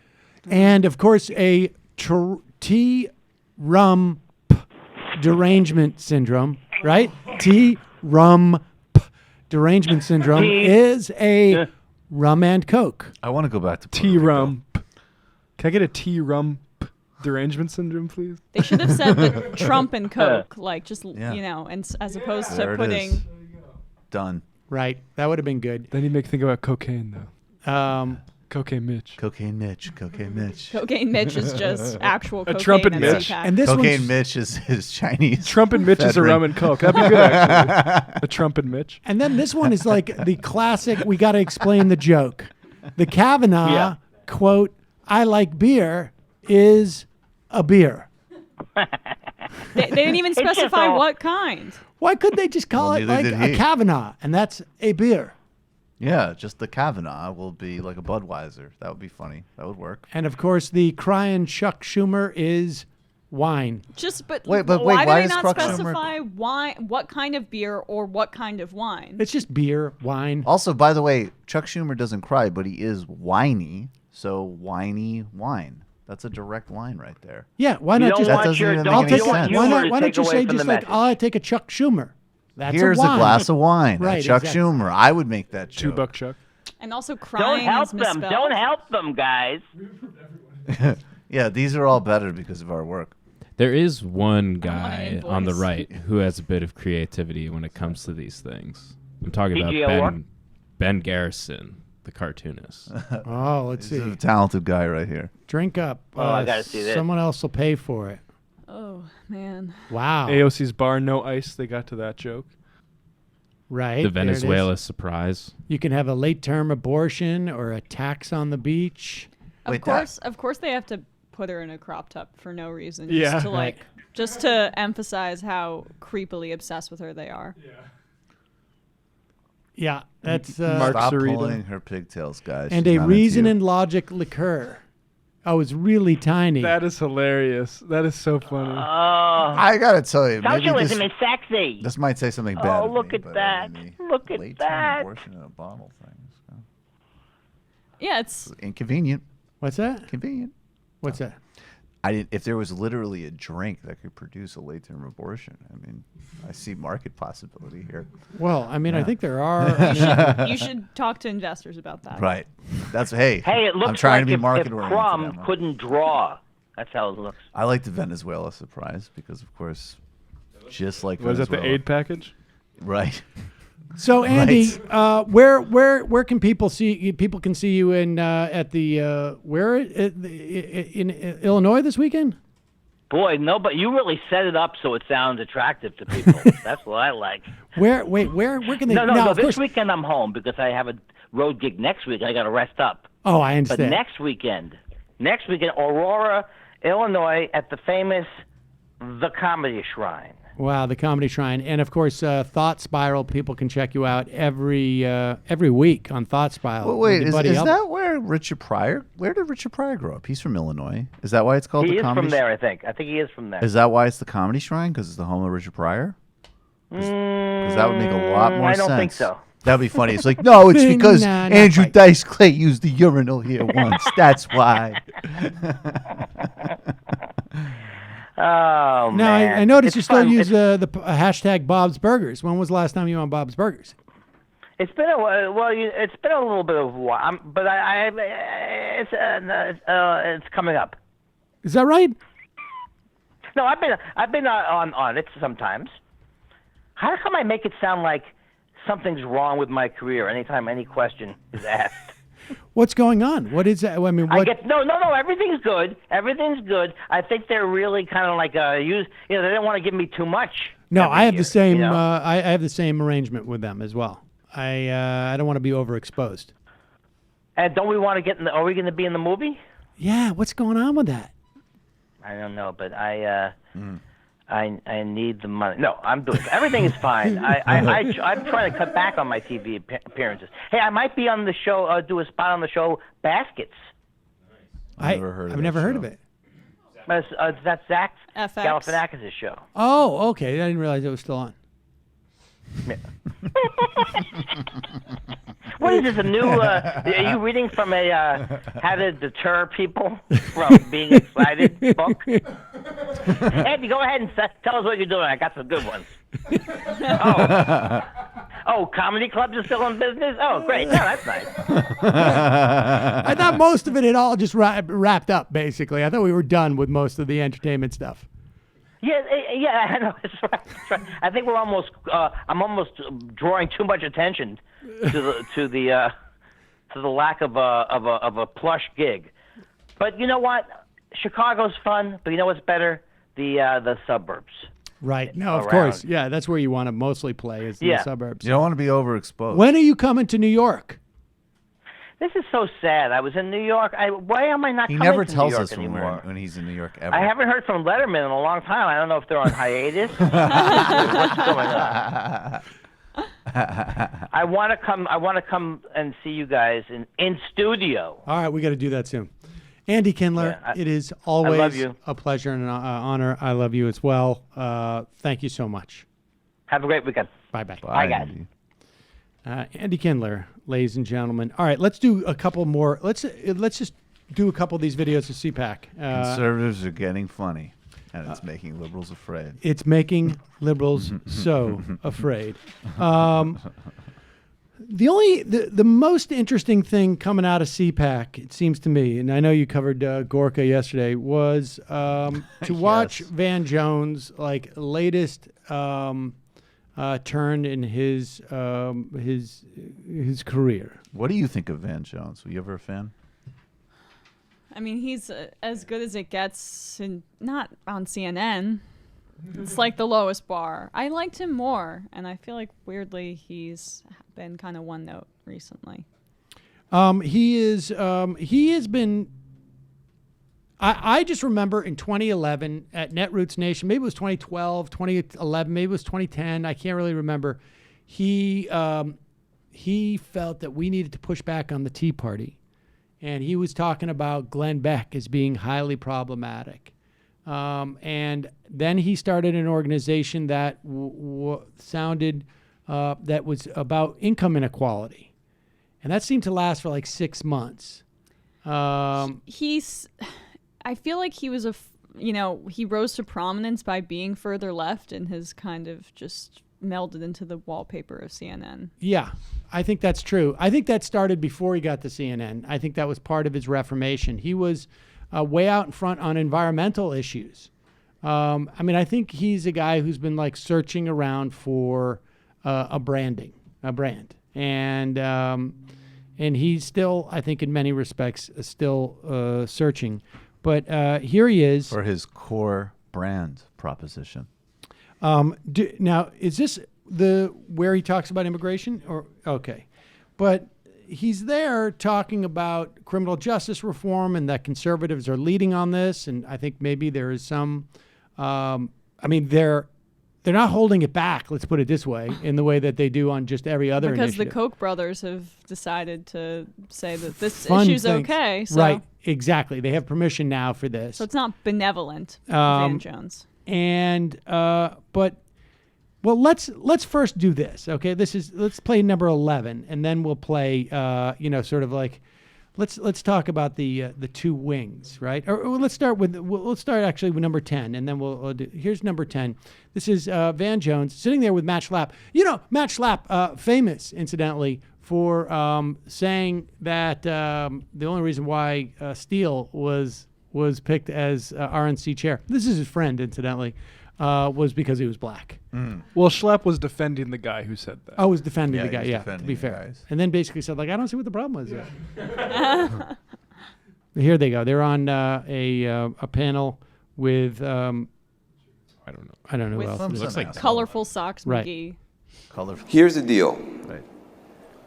The conservative movement in this country, unfortunately, from my point of view, is now the leader on this issue of reform, in that you look at Mississippi, a rock-ribbed, totally conservative, former jailer is the governor there, Governor Bryant. Governor Bryant has cut the prison population and crime at the same time. Deal in Georgia cut the prison population and crime at the same time. Rick Perry cut the prison population, prison expenditures, and crime at the same time. Ohio, South Carolina, what you're seeing now are Republican governors being tough on the dollars, tough on crime, and shrinking prison populations and showing the rest of the country that it can be done. Now, my problem is I now have a conservative movement that for libertarian reasons, for Christian conservative reasons, and for fiscally conservative reasons, is actually doing a great job on what should be my issue. This is supposed to be my issue. You are stealing my issue. So, he's on some black shit. So they're welcoming you with open arms. Keep going. Let me keep going. Look, I'm going to stay in my party. But what I want to Open say, arms to the back entrance. but take some dadgum credit for being smart. Take some dadgum credit for getting it. Alabama they and don't Mississippi care. still None of them have the care highest about this. incarceration rates in the country. Why does he feel the need to do this? Why does he want to be in this room? Well, it's like, I mean, why? He's building a brand, and I mean that's why you go to these things. I mean, look, let's be honest. It's deeply disappointing. What's amazing too, he's talking about take some credit for criminal justice reform, and they only thing they care about is that we did it over your party. If you had said the substance of criminal justice reform, if you had laid out the issue and what it's meant to achieve, they would hate it on the substance of the issue. They just care that it's a political win and that it's a black guy telling them that they did something right. Exactly. And Trump says it all the time, incidentally.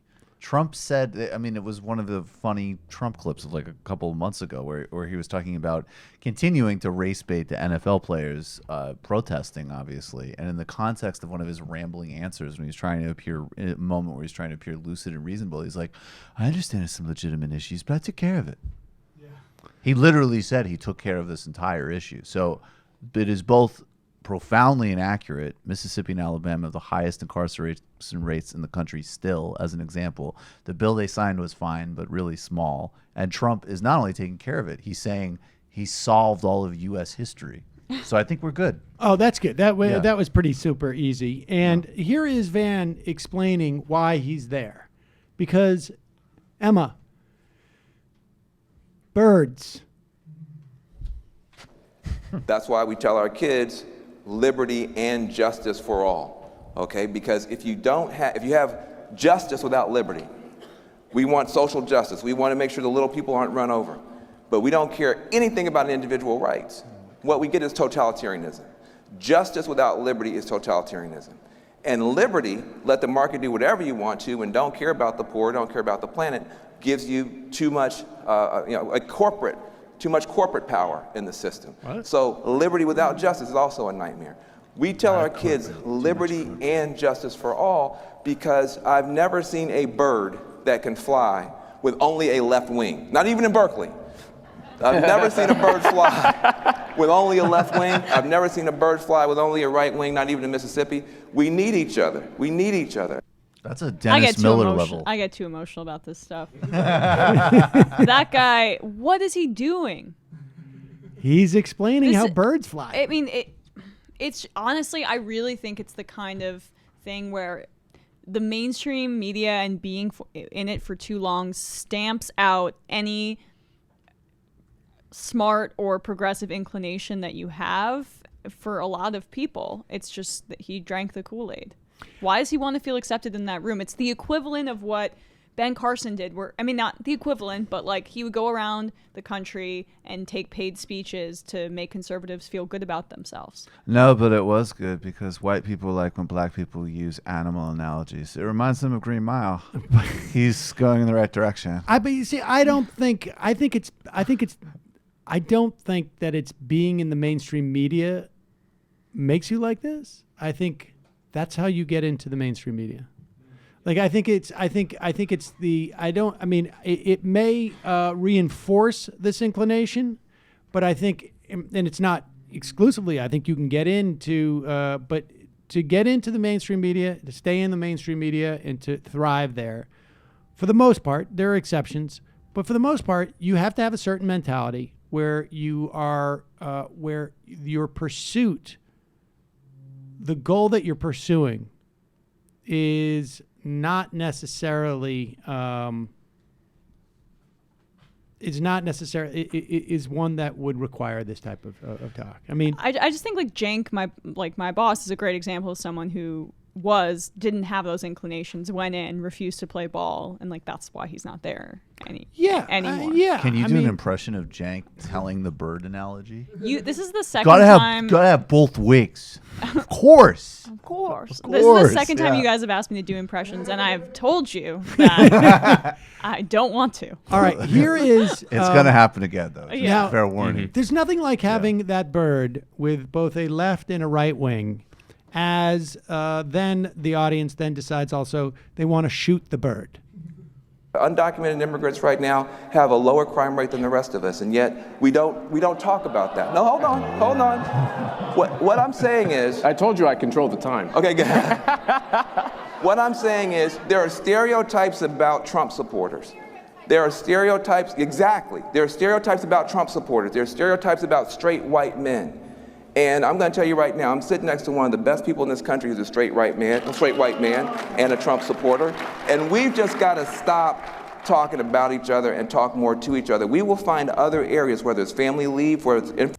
I mean, that's where you messed up. As soon as you mentioned the illegals, it was pretty strong before. I mean, just imagine someone on a panel at the, left con, okay, if there was such a thing.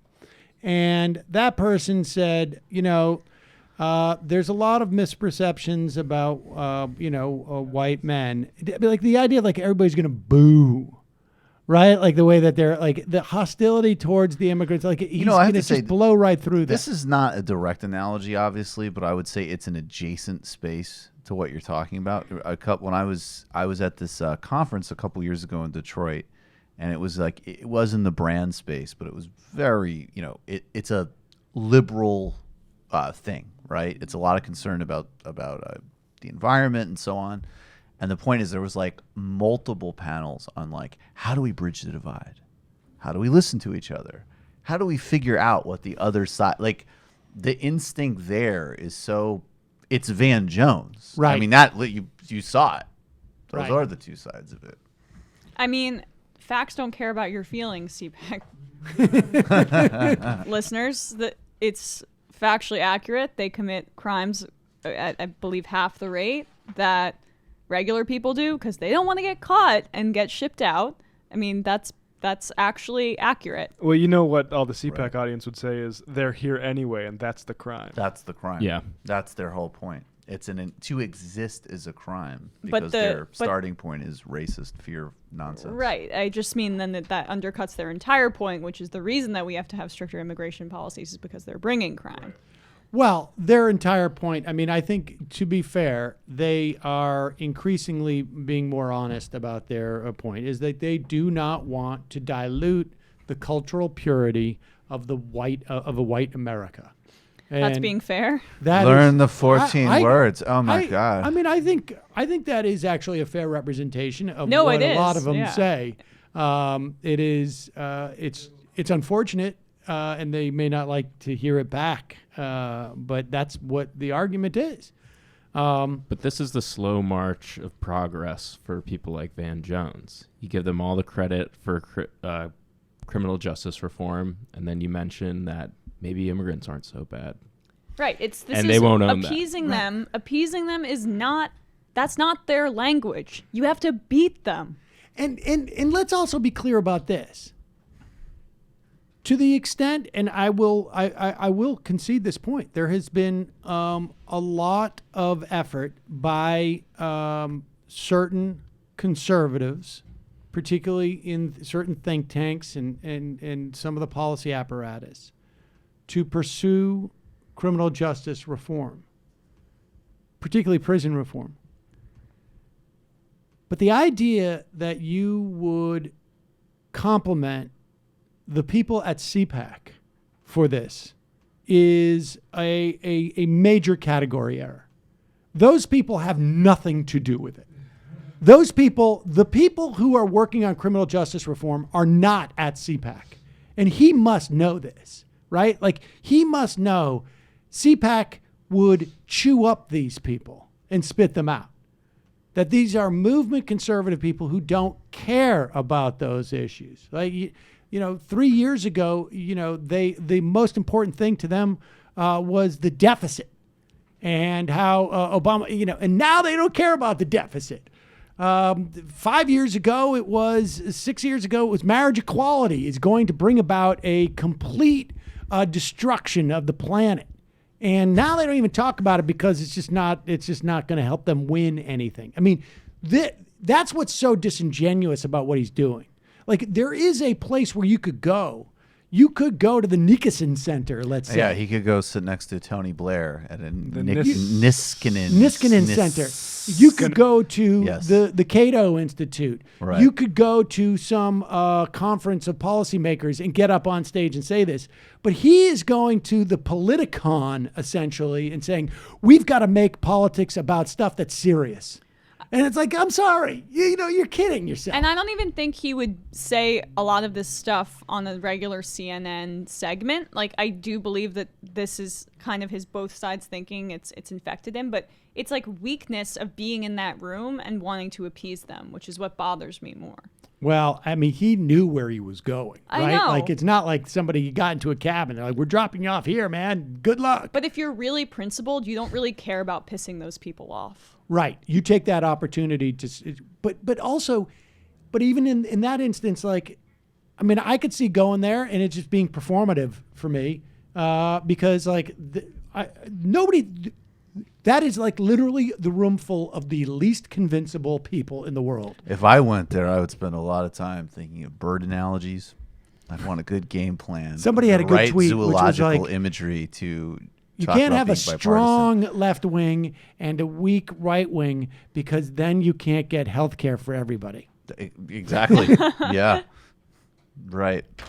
Yeah. I don't know. It's obviously just business. Oh, I get it. Wings for a bird. What happens? What happens when one of your wings starts booing one of the other wings? You got to take that left wing, bring it over to the right one, help it out, move it the other direction. They move independently, so it's some sort of disorder that the bird has. Should we hear this Ronna McDaniel one? Is that what? Dad would not have enjoyed me talking with Van Jones. What is this, Sarah Carter? Oh, the skit. What is this? It's sort of like, those segments. Is this true though? Like, it seems totally like one of those true. things. It's awesome. It seems like one of those things that local news. I want Skittles really badly right now. Yeah, I'll take you, Sam. Don't worry. We'll get your whole new life going. Let's pop buddy. this up and see what else we got going. Oh my God, it's like a key potty.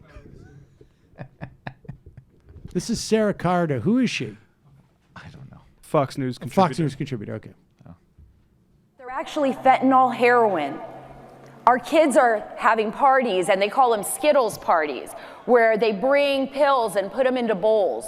And everybody just kind of picks whatever pill they want and they take them. I mean, it's kind of a shocking thing when I heard about this, just randomly taking pills. And some of these children, unbeknownst to them, are taking a Xanax that's actually a contraband Xanax. And they're dying immediately. There is no chance to save their life. They don't make it to the hospital. Where's the MS-13 It was one mistake, part one of this? time, and their lives are lost. You said Emma 13. Yeah, where's the Emma? Well, what is her argument here? What is she? Who It's be makes afraid of pills? what your kids are doing. Pharmaceutical companies. Right, exactly. This doesn't prove your point at all. And who gives white kids pills? We do. And this sounds like Democratic a terrible Party. time. Like, you have a bowl of pills. It could be an Adderall. You could be up for 48 hours, or it could be some fun fentanyl. No, you pick. They what you are want, these. Emma. Just said that. Oh, sorry. Nobody's listening. Sorry. Gotta have both wings. So Narcanon is writing about this here, and I'm gonna. A Skittles party could take the form of a home filled with teenagers, where everybody brings all the prescription medications they have on hand and pull them. What is the point that she's making here? It's super. The world out there is scary, and it has to do with foreigners. Well, it's like it's not the companies that produce these any things, sort of like pill Emma said. epidemic Not the executive she's friends with. or opioid epidemic is the problem of bad, negligent parents and not pharmaceutical companies, I think is the general tone. It's like those local news segments where it's like, these things are under your sink and they might kill your kids. More on that at 11. Stunning. That's All Republican right. politics. Well, let's take summarized. let's take a break. Head into the fun half. Finish up. We'll take some phone calls. Emma, are you going to be able to stay, or you got to? I gotta run. Okay, I Emma gotta Vigeland, run. thank you so much for your time. Thank you for having me. Great to have you, folks. We're going to take a quick break. Head into the fun half. Reminder: this program relies on your support. You can become a member by going to jointhemajorityreport.com. Also, justcoffee.coop. Oh, you weren't here when I talked about Just Coffee.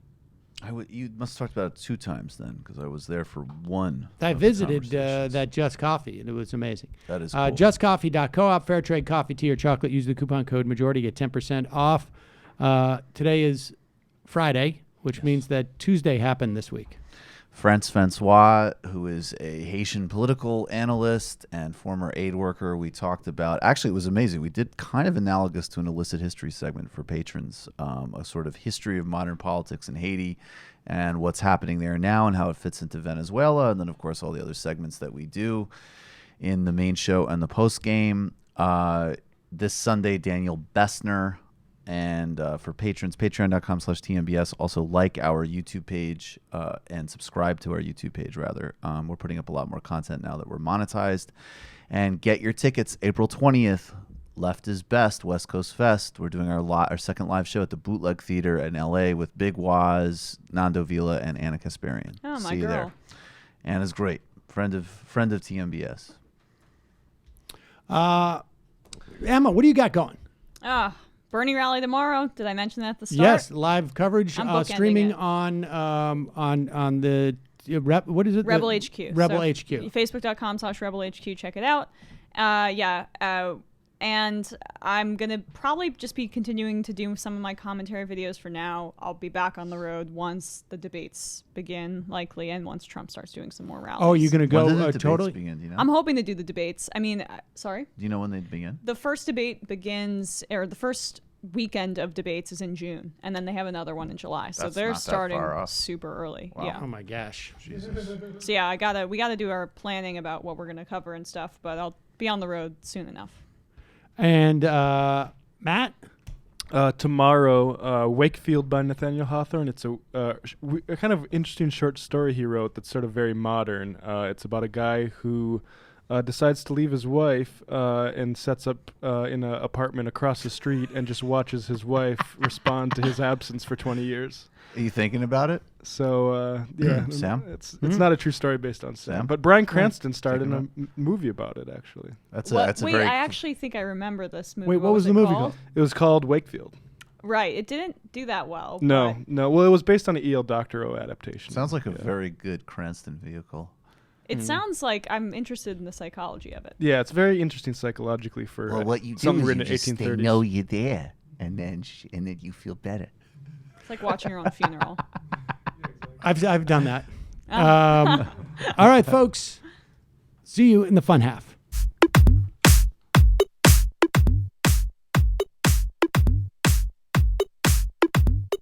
Jamie and I may have a disagreement. Yeah, you can't just say whatever you want about people just because you're rich. I have an absolute right to mock them on YouTube. He's up there buggy whipping like he's the boss. I am not your employer. You know, I'm tired of the negativity. I'm sorry. I didn't mean to upset you. You're nervous. You're a little bit upset. You're riled up. Yeah, maybe you should rethink your defense of that, you fucking idiots. We're just going to get rid of you. All right. But dude.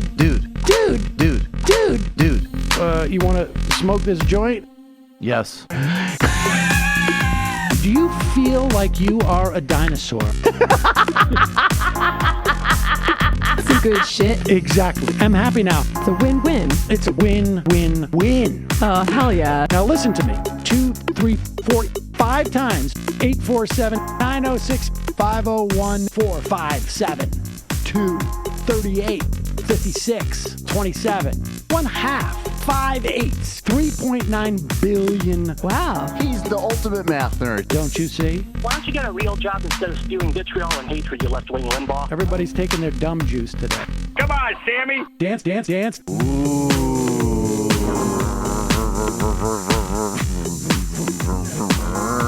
Rand Paul. I had my first post-coital scene with a woman. I'm hoping to add more moves to my repertoire. All I have is the dip and the swirl. Fine, we can double dip. Yes, this is a perfect moment. No. Wait, what? You make under $1 million a year. You're scum. You're nothing. Excuse me? Fuck you, you fucking liberal elite. I think you belong in jail. Thank you for saying that, Sam.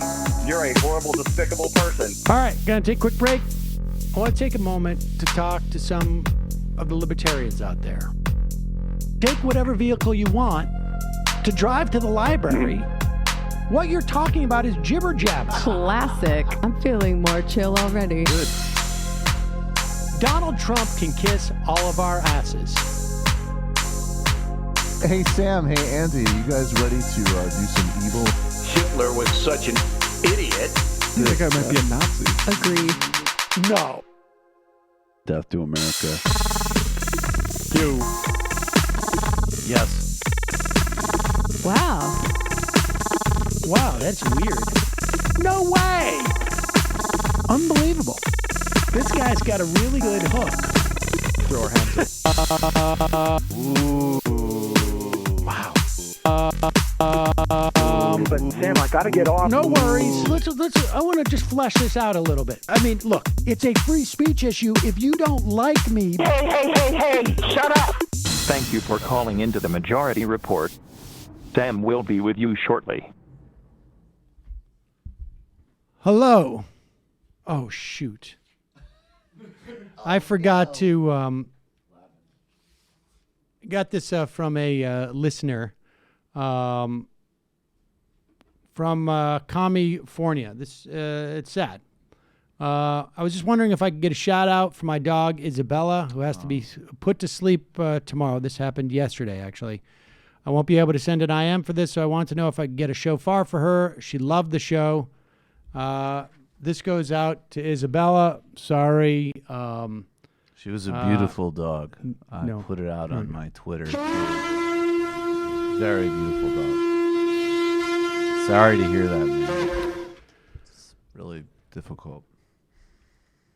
What else do we have here? Oh, Alex Jones and Joe Rogan made up. Is that right? I thought them being at war was like a little more funny. Yeah, it's not. I'm beginning to think it wasn't genuine. Maybe it wasn't real. I'm starting to think that maybe there's something performative about what I think they Alex do. Jones and Joe Rogan are doing psyops on their audience. Speaking of which, I we'll legit talk think about that that. Israeli that crew of Israeli people. Yeah, exactly. Speaking of psyops, look into Well, the here drizzle. is, and I tweeted out to Dave Rubin to thank him for all of the great work he's done about ringing the bell about the use of intimidation tactics against people who are trying to organize and activist and have an opinion about Israel and Palestine on college campuses. And just want to say kudos. You know, you can. There's a time to put up or shut up. And Dave Rubin really came up. And, right. Just Sorry, I don't know. I mean, I have to read. I gotta wait and see I'd what have the to Koch read brothers more. say. I'd have to read more I about read. that. But just really, I mean, I think about this stuff all day.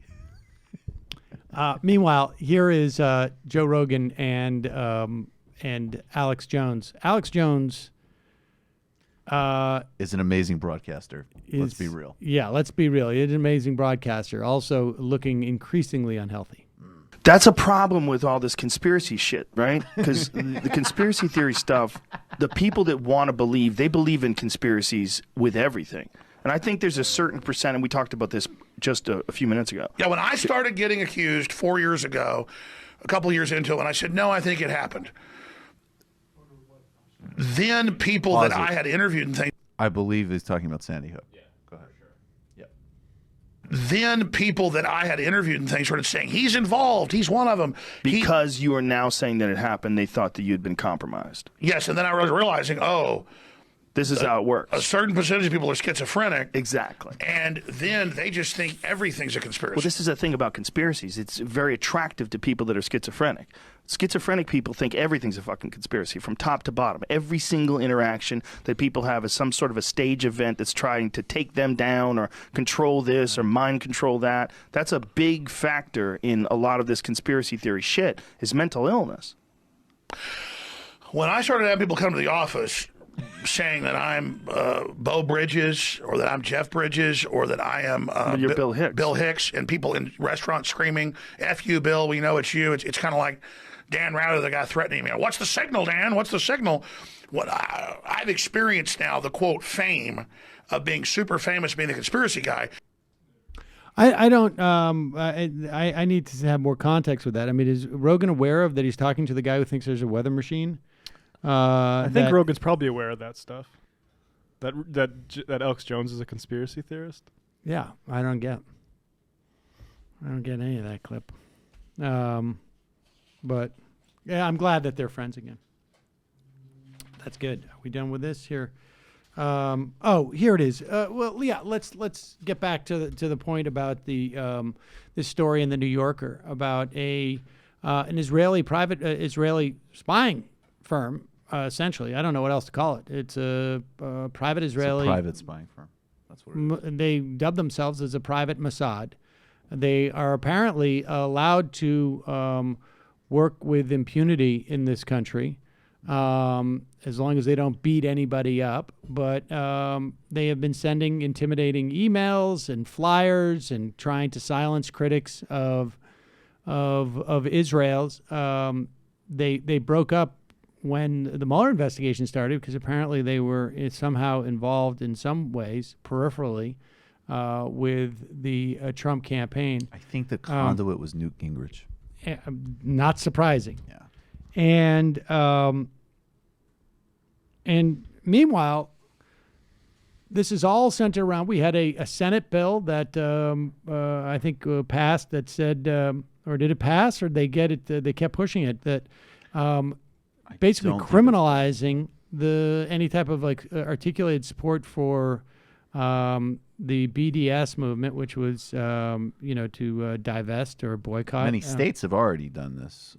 New York, Texas. We saw that terrifying story of the speech pathologist in Texas who lost her job a couple months ago. Right, and the idea that Ilhan Omar was in some way speaking out of turn is belied by a lot of the facts that come up.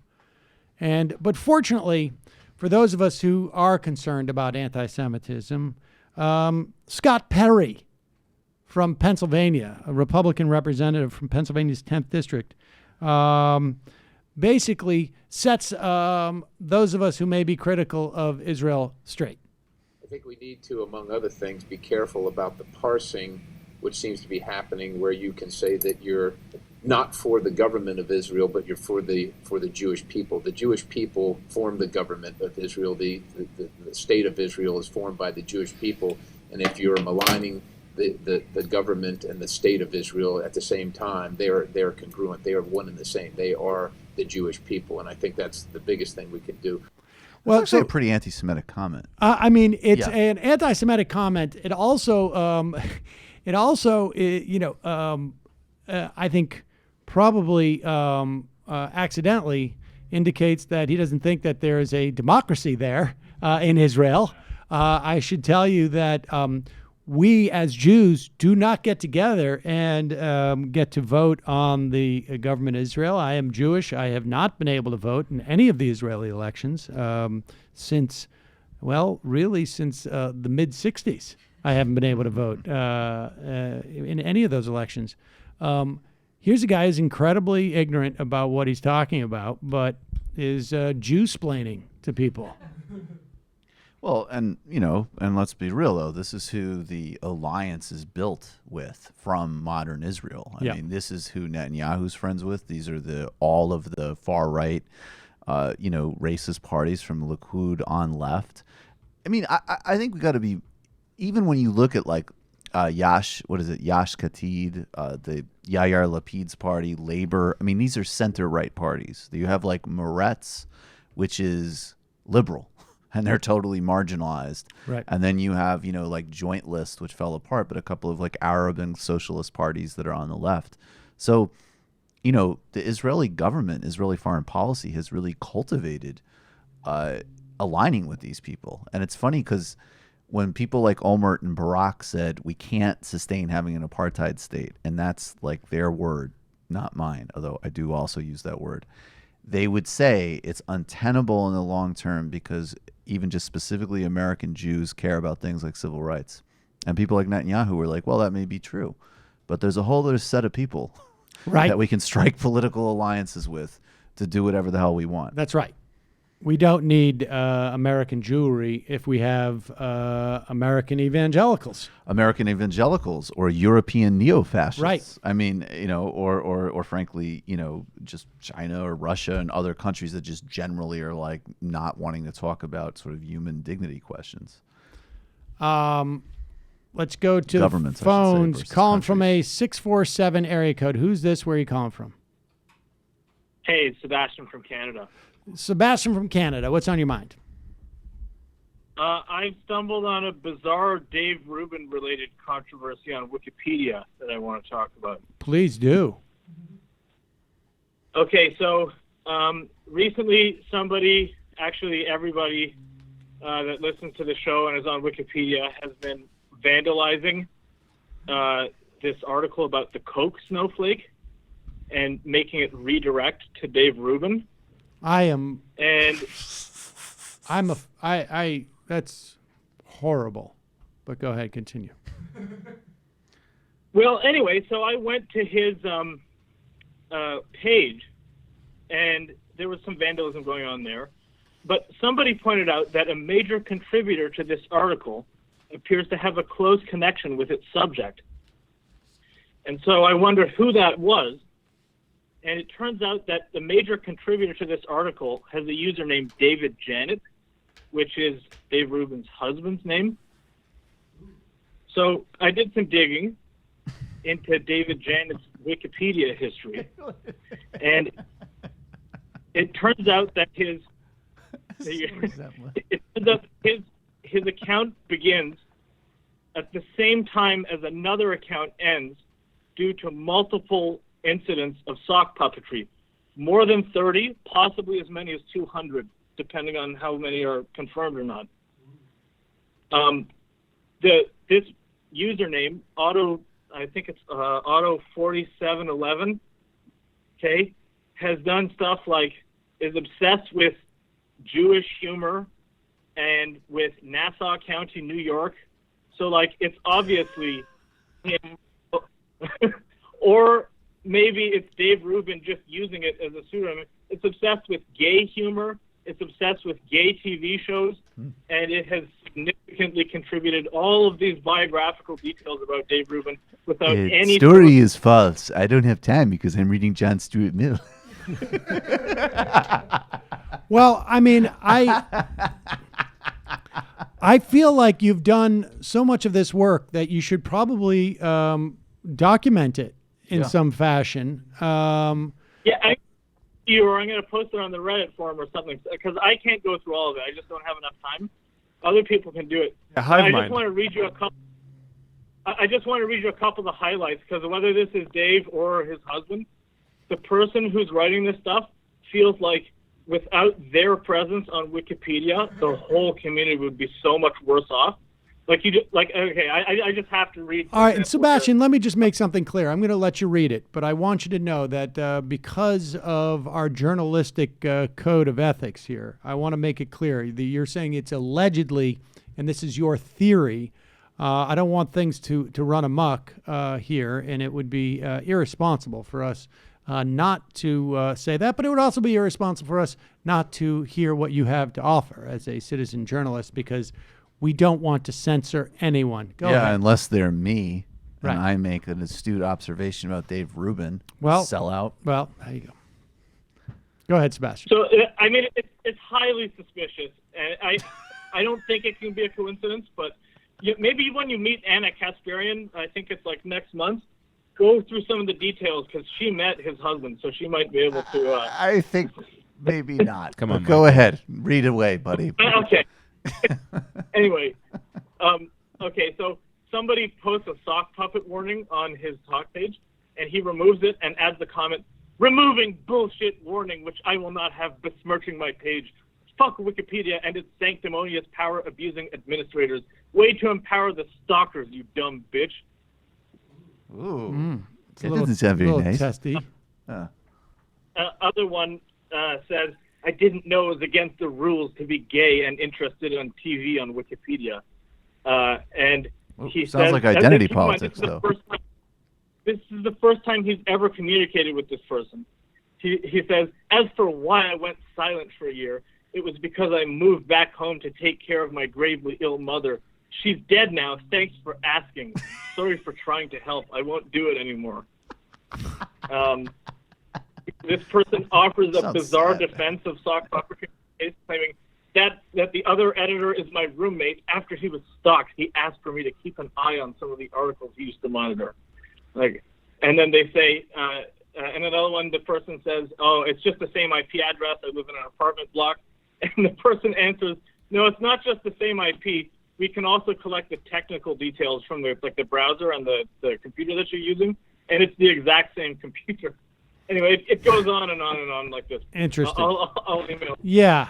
Send us an email. Interesting stuff. Yeah, I was a little caught up in doing that instead of reading about Bolsonaro. Calling from a 631 area code. Who's this? Where are you calling from?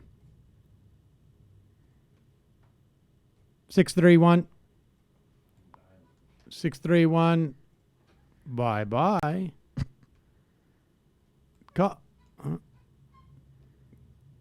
Calling from a 207 area code. Who's this? Where are you calling from? This is Eli from the Boston area. Eli from the Boston area. What's on your mind, Eli? Well, I've been calling for a few weeks now. Ooh, Eli, are you calling on a cup with the string? Can you hear me? Eli? You all right, Can you hear buddy? me? Yeah. I'm sorry, Hello? buddy. Yeah, Eli, you got to get a better phone. You're going to need to wait another couple of weeks. Sorry. Oh, here he is. Bye-bye. Oh, man. Is that Bob Grant? Calling from, no, that was, the McLaughlin group. Calling from a 314 area code. Who's this? Is this me? It is you. Hello? Hello. Okay, so I saw one of your videos earlier where you were. What is discussing your with name and where libertarians you? sort of- What is your name? Where are you calling from? I'm sorry. What is your name and where are you calling from? St. Louis. And what's your name? John. John. That sounds like a good fake name. Okay. Yeah, good fake name. Ooh, Okay. Nobody's got any manners anymore. I don't have to give my actual name, right? No, Yeah, we you don't, do. John. We don't have any way of checking. John, it. you Just- need we're to just- give your actual name. We know, and it's weird you're lying.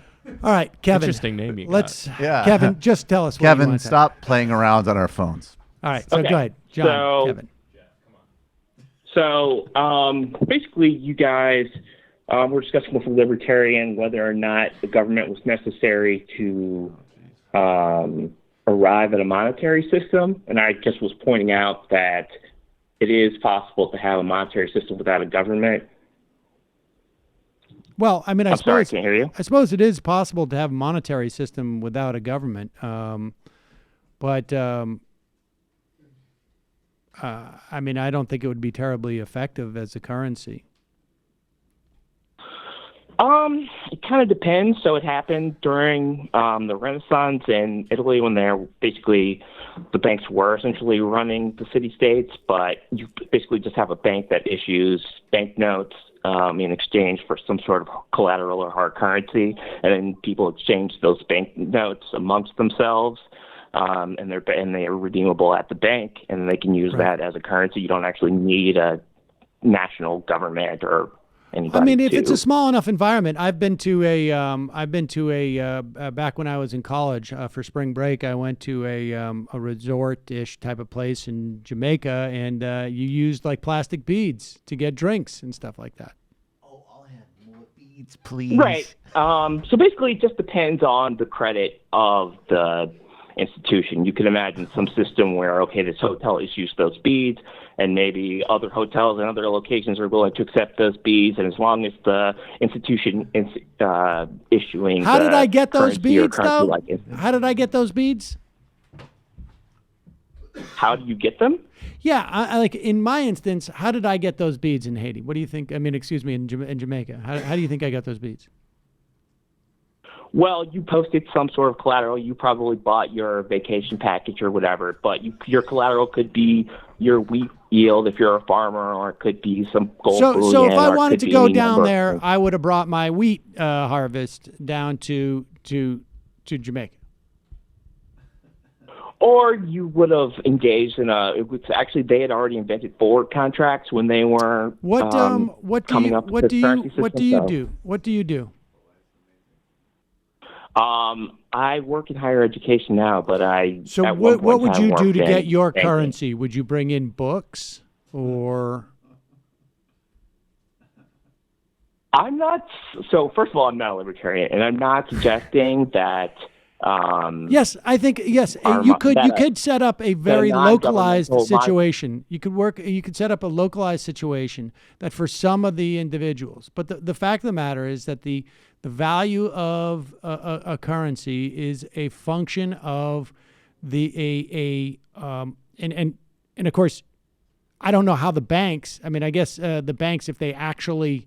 Got like if somebody dropped off, like, I mean, if it's like a pawn shop type of situation, I drop off the guitar and you don't get the guitar back unless you pay us back in our banknotes. But presumably, right, there's someone enforcing the bank's claims to that collateral, right?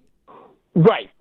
Precisely, and that's the thing that I was saying. Because of the environment, because it was the Renaissance period, the city-states, essentially the Medicis, who were a banking family, right? They had one of the queens sitting on the throne of France. They had the ability to hire mercenaries and to form and to engage in state-like activities like waging war, okay. And So, in other words, what I said was that someone had a monopoly of force, and that's essentially which led to the value of that currency. Right, but it's not. They didn't have a monopoly of force because you had multiple banking institutions all issuing their notes, and then the relative value of the notes was determined by how good those banks were. And who would enforce those notes? I'm sorry, say that one more time. Who would enforce the value of those notes? Right, the bank would enforce the value of the note, but what I'm saying is there were multiple banks. So like Bank of America would have their mercenaries, and JP Morgan would have their mercenaries, and various other people would have their mercenaries, and they'd all be fighting over the disputed territories in Renaissance Italy. So you didn't have a monopoly of force. That was my only point. Bring back the patronage system, Sam. All right, I appreciate the call. Thank you. Are more funny. Okay. Yeah. Thanks. Why?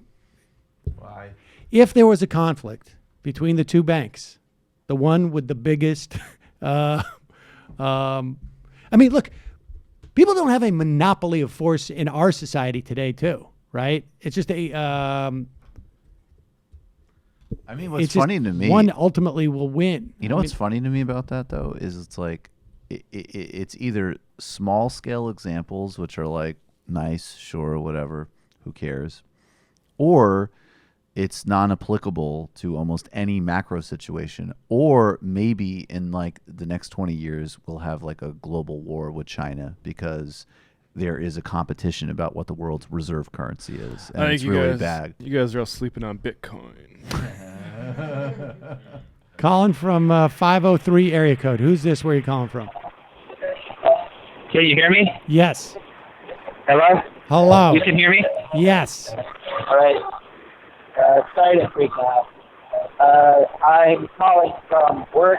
Have you heard any comments? Now, what is going on? Where do you work, dude? Are you working in the like in the boiler room of like some type of steamship?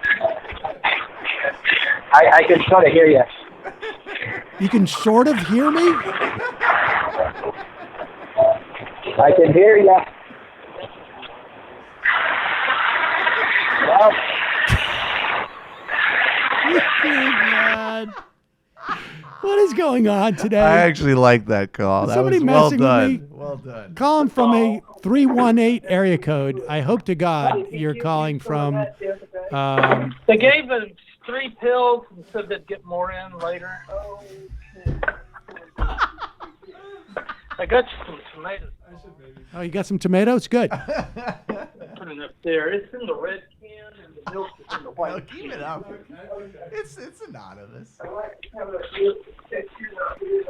Like, what are you folks doing? Are you just going to call in I and just be have like, run out of I'm not need to do anything? Like, regular milk I'm before just going to and go over what we bought at the supermarket. Uh-huh.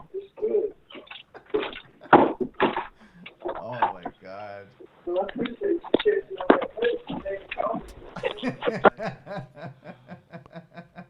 Someone just butt dialed the show. That's what that was. Wow. That's the second time that's happened and people have talked about pharmaceuticals. Calling, yeah, that's all that's happening out there. Yeah. Calling from a 717 area code. Who's this? Where are you calling from? Hi, this is Danny from PA. Danny from PA, what's on your mind? Well done. Well, first I just want to say that one woman at the CPAC conference who was talking about Skittles parties, Mm. am I the only person that just started remembering when the craze was about rainbow parties? Yeah. What was the rainbow That's parties? I don't remember what those are. That was when... Never mind. Look it up after the show. Yeah, we'll do it later. Yeah. All right. There you go. Something yesterday kind of put this into my mind when you were talking about how to talk a family member out of more or less extreme right politics. I've got something a bit more worse than that. Much worse than that. I have a family member who is basically a fascist now. Just the other day, they were sending me stuff about Pinochet and talking about how apartheid really wasn't that bad. And it seems as if every day gets worse and worse, where it can... I try not to talk about politics with him ever, but every so often it gets to something like, well, here's how the Jews are responsible for the breakup between the Orthodox and the Catholic Church. And I always have to shut everything down immediately when it happens because I just don't want to have to deal with that. How old is this person? How did it start? How did it start? He started as a right libertarian, which, go figure. And I can't pinpoint anything exactly, but I definitely started noticing an uptick of far-right reactionary politics around 2016. What's his media sources? what are his media sources? What's his media sources? Drudge Report, Breitbart, a bunch of sources that I've never seen, but it'll be like a 2005 web design news aggregator. Things like that. Wow. And everybody else in the family also watches One America News, which is... Oy, yes. That's sort of like a... really bad. Yeah, that's a... Yeah, I mean, this is... it's a problem. I don't know... Yeah. And I mean, the only thing I could tell you is that maybe... I don't know what is the sort of like the path out of something like that, that someone would go to. I mean, it almost feels like, in that instance, like Joe Rogan's almost the solution. Right? I mean, just send him the Johan Hari episode. Yeah. The question is, I mean, honestly, the question is like, does the valve work both ways? Right? Is it one of those things where it just sends you further down a wormhole into right-wing, neo-fascism, or is it? Can the valve actually like sort of like jettison you out? I don't know. I mean, I think I don't know. Like, I've always been at a loss for how to even confront the situation to the point where I just try to shut it down. Like, that's all I can do now. What's the guy's name? We had him on the program who was a former Chris Cipollini. Yeah. Picciolini. Chris Picciolini. Picciolini. Yeah, look him up.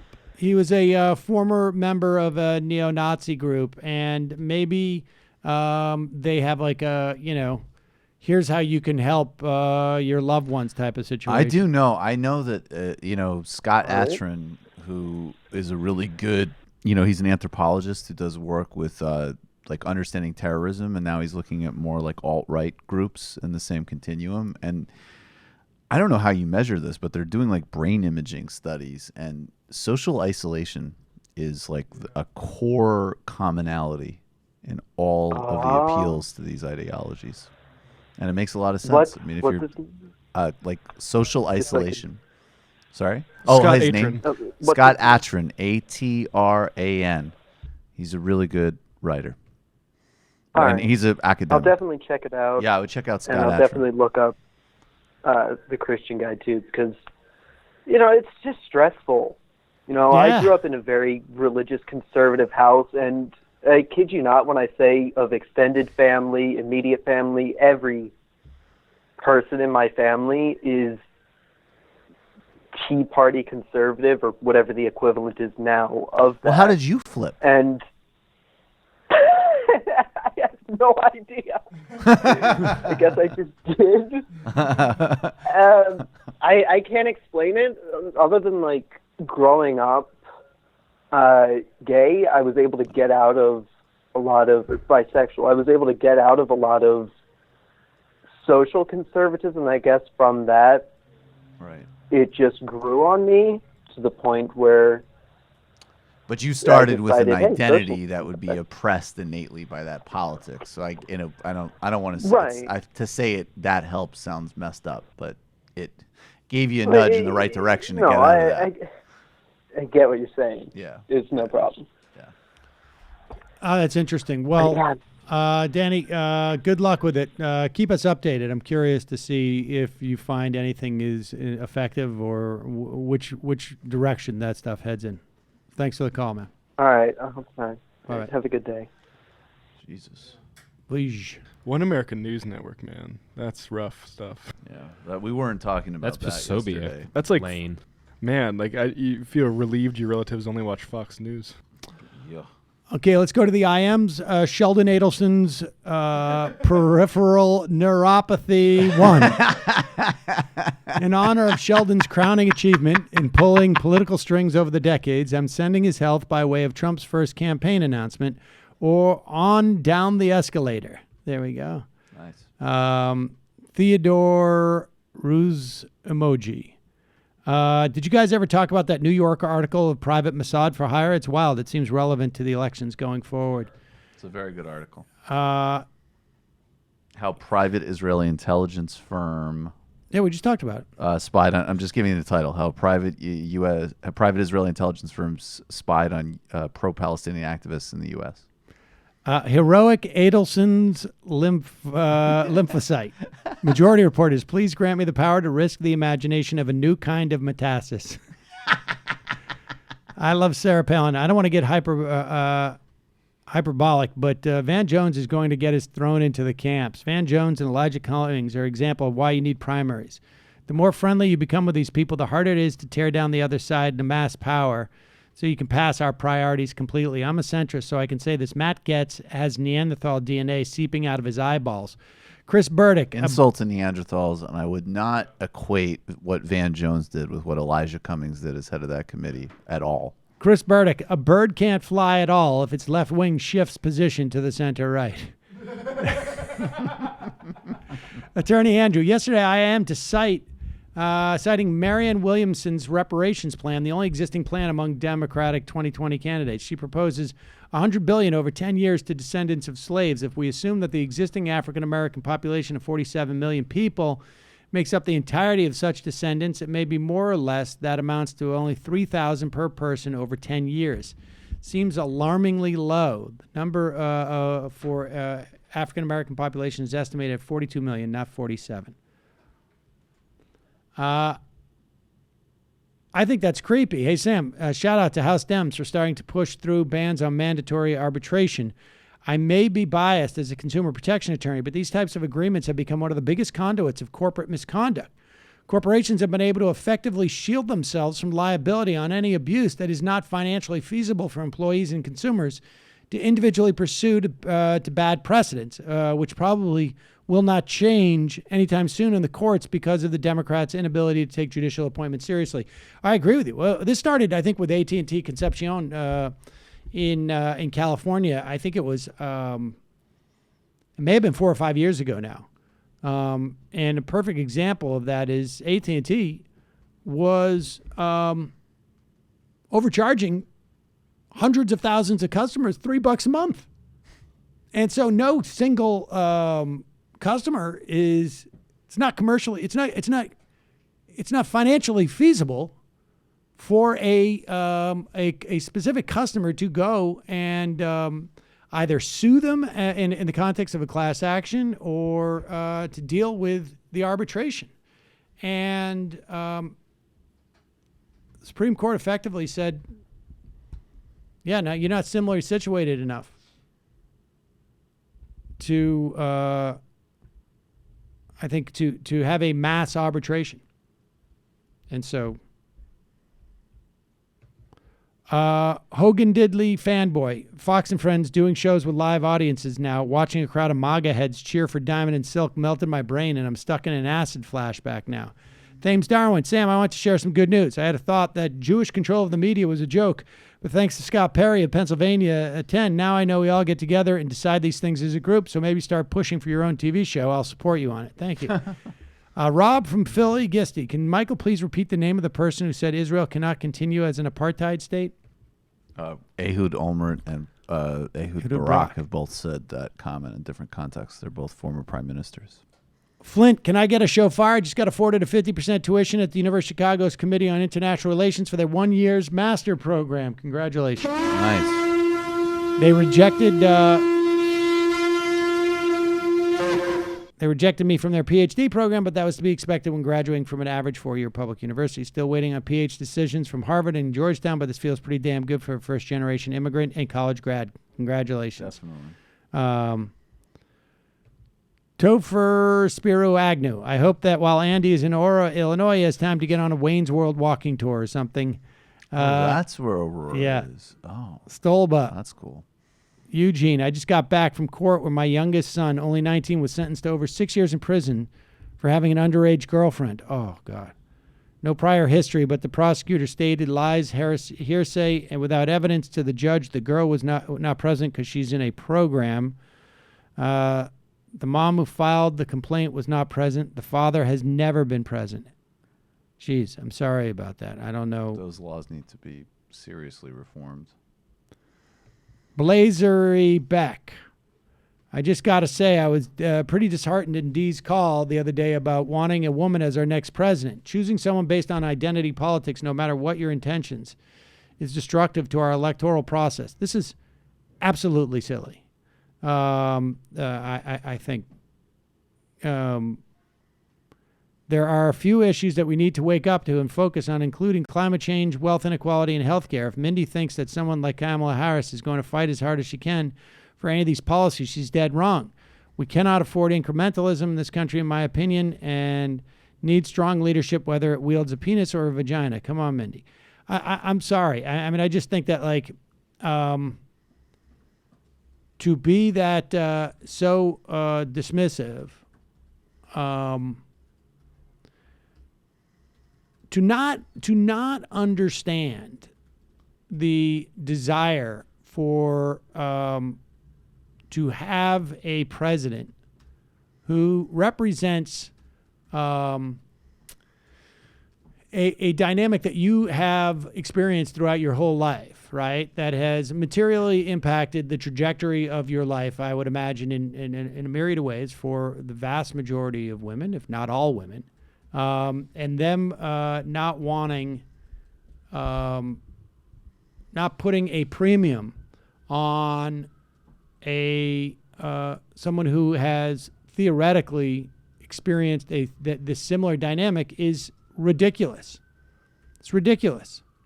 And it's also a complete misinterpretation of why people have voted since the beginning of elections in this country.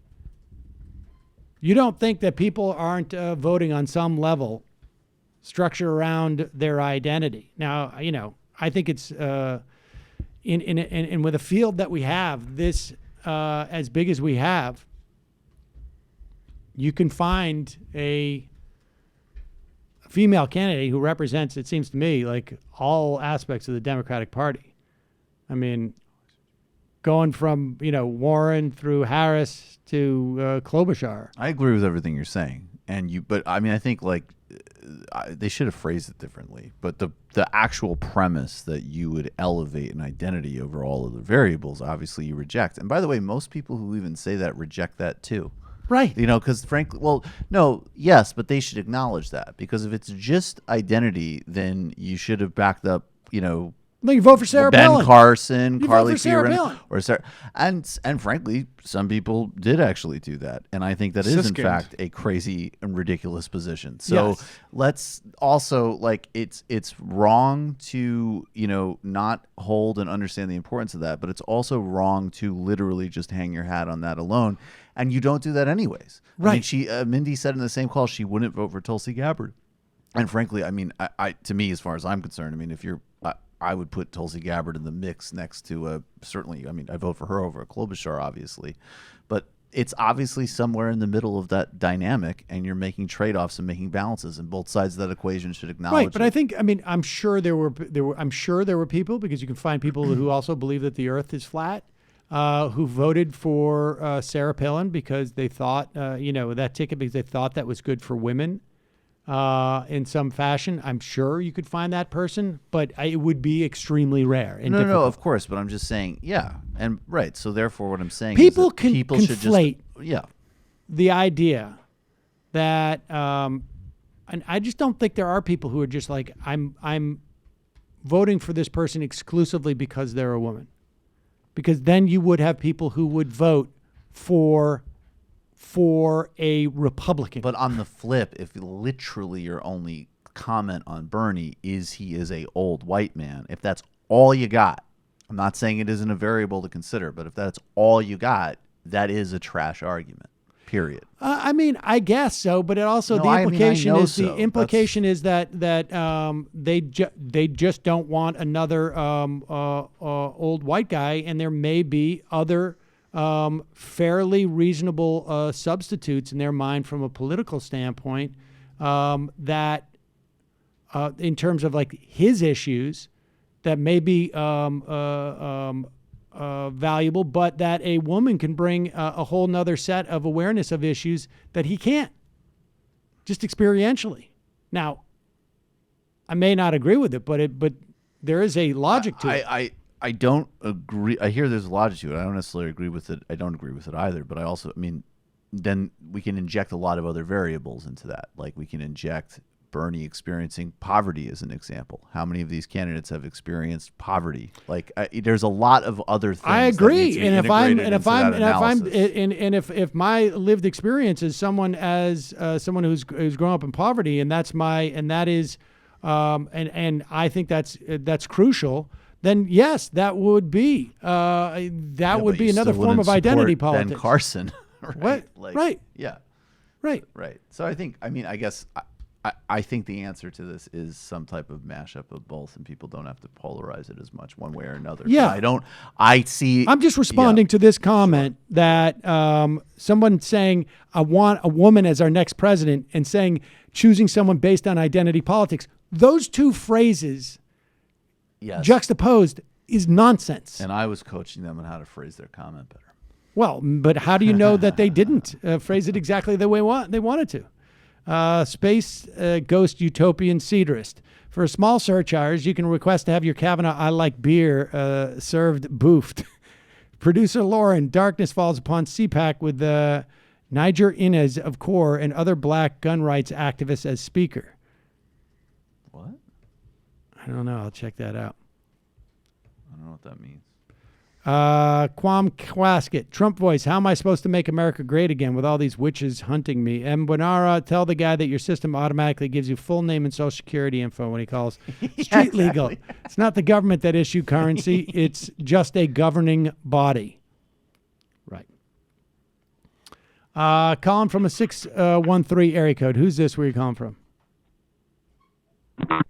Hey, the name's Matthew McNeil, actually. Calling from Ottawa, Ontario, Canada. Hello, Matthew. How you guys doing today? What's on your mind? Well, actually, a couple of things, but I wanted to make it short because I know you guys are tight. Appreciate that. I was wondering if you guys are following what's going on in Canadian politics with Trudeau and our former Justice Minister. You know, I got to be honest with you. Like, I've seen it very peripherally, but things have been a little bit hectic down here. Yeah. Actually, on the same day that was going on here, you guys had the testimonial from the former Trump lawyer. But I wanted to bring it up, not particularly about the details, but I'm finding a lot of what's going on here is being imported from what's going on in the States. And one thing that kind of concerns me, I don't know how you guys feel about it, but there seems to be this distinction now being made in politics about what's lawful, the ways that it's lawful to conduct yourself as a politician, and the public good. And so a lot of the case here is being predicated on this idea that it was good to intervene to save jobs. But I find it a fairly dubious Okay, wait a second. You got to because- just catch people up here. Just nutshell the Trudeau situation. Yeah, so the nutshell is, over a series of about 4 to 5 months, there was 11, and this is all based on her testimony, but there was 11 members of cabinet and other political figures that are supposed to be nonpartisan, but that approached her to get her to intervene in the case. So basically, the public prosecutor that was in charge of the case here made the decision that the deferred prosecution agreement wasn't going to be suitable for the situation. All right, so wait a second. So My the government, understanding not is liking this that, is tried to step in. Okay, so my understanding is that essentially the Attorney General was going to bring a case against some type of large firm and of fraud and bribery, and essentially the Trudeau's advisors basically told her to back off. Right? Is that more or less it? That's more or less it. So yeah, Okay. the accusations go back to, I guess, between 2001 and 11, and it's a construction firm. It's called. Okay, S&P well, whatever. Lavalin. Those So specific basically, details. I mean, people what this is understand all the about is dynamic. that they were bribing Libyan officials for contracts. Okay, all right. So, and so your argument is that there's a lot of parsing going on between what is legal and what is proper. Yeah, well, basically the idea being that the government wants to make the case that if it's in the public good, which is a fairly ambiguous statement, but if it's in the public good, then the implication being that there is room to maneuver politically. And in this case, what their maneuver was to, in ambiguous terms, perhaps float the idea that if she didn't come to see things from their perspective, that she would be removed from her position, which eventually she was. Yeah, I mean, I don't blame you. Things are pretty toxic down here, and I imagine, it can't help but float around the world. But all right, we'll circle back to this. But I like you say, we got to jump. We're up against it today, but I appreciate it. Absolutely. And then one last thing, if we could ever see a home movies return, Sam, I would love to see fentanyl one more last time. I appreciate that. Thank you. Bye, Bren. How's that? How is that? There you go. Calling from a 954 area code. Who's this? Where are you calling from? Good time for like 2 or 3 more calls. 954. Hey, buddy. How you doing? Who's this? Michael from Miami. Michael from Miami. How are you, sir? What's going on? Long time no talk to. Oh, boy, it's not on my end. You boys are just in the stratosphere for popularity. Congratulations. Oh, well, thank you very much. We have 23 callers on the line right now. 90-minute. Michael, even your show, not saying even, but, even when you're not there, I mean, it's almost impossible. So kudos across the board, boys. Now totally hey, listen, impossible I know for you're you. up against it. I got to ask, as an old-timer, are you and Cliff on the outs here? Is that the deal? No, actually, I am doing Cliff's show, I think, next week. Oh, okay. Because I thought maybe there was, he came up with the stuff regarding crap that went on after it with David Frum and that stuff, and I think it was a kind of a schism. And I kind of agree with you on that. I mean, I don't stomach that guy. I mean, there was. I thought maybe that caused a point. And you guys have gotten very progressive and very aggressive in your politics and your positions, and I think that's fine. And I just didn't know whether he had been kind of aced out. No, I mean, it was more, I mean, he and I had been talking about this for a while anyways, and, I wanted to have a wider range of people, to be honest with you, on Fridays. And so if you notice, we don't even have any really a week-to-week regular. We just, we're assembling a crew of people who are going to filter in. And that was something that... That's good. And so, we'll have Cliff back on, but it's just, we're trying to just have different voices. That's all. Listen, I could go over a million topics, but real quick, when you're on the MSNBC set with those guys, I mean, we always talk about the never Trumpers being not really people that you want to affiliate with or really even bear with, because from a policy standpoint, they basically agree with most of what McConnell's agenda has been pushed through, right? So, but when you are on the set with a Jennifer Rubin, who seems like a nice lady, do you not just talk to her in the green room and go, WTF, lady, where have you been? I got to be honest with you. I've never been. Yourself and say, I say nothing? I've never been in the same location with Jennifer Rubin. She is in. I think she must be in D.C. I don't know. She's always on the TV. I rarely am in the green room with any of those type of folks, to be honest with you. And the only time that I've had any real issue is one time I went on Ari Melber's show, and it was one of those he does a Throwback Friday or something like that. I can't remember what it is. And which, it's not necessarily the thing I like to do the most, but it's, it can be fun. But one time I realized that on the TV was Bill Kristol, and then everything became not fun for me. And I felt sick, and I basically said, I don't mind going on with Bill Kristol if I can argue against him, to be honest with you. It's not like Rick Wilson, or Mike or any of them. I don't mind. And, with Jennifer Rubin, it's hard for me to have even an argument with her anymore, because at one point early on, it was she would say, Donald Trump is horrible. And I'd say, well, the Republicans have been horrible in this way for a couple of years. And then she'd go, yeah, maybe. And now it's every time I've been on with her, it's she starts off with, Republicans have been horrible on this for years. And so. Yeah, well, what the trip to trigger was when Bush 41 passed away, and Charlie Pearson got on there, and Charlie took a tack, which I disagreed with, wherein he said that he brought in the fundamentalist part of the party, and she went nuts because, of course, Bush 41 would be part of the progeny that she would back up with. The problem is, he shouldn't have attacked her about that. He should have got after her about the Willie Horton shit. That's what he should have done. He should have gone after her. I don't. To be honest with you, the strains of which we still see to this day, if not in a more, vituperous way. Yeah, that was part of a lineage, though. I mean, that was simply just Michael. That was shout part out of to my man Michael Brooks, by the way. Yes. Okay. That was a part of it. That was part of a lineage. I mean, it wasn't like that was a unique thing. It was Dude, you can trace the lineage straight down, starting with Segretti and those guys. From Segretti all the way through Karl Rove, all the way through Atwater, all the way through who we got today. It's a straight fucking line. It doesn't change. Yep. It never changes. These guys, they call themselves whatever they want, but they have the same idea. Permanent Republican majority. And by the way, you're dead on the money regarding the courts. It's the gift that's going to keep on giving, unfortunately, for generations.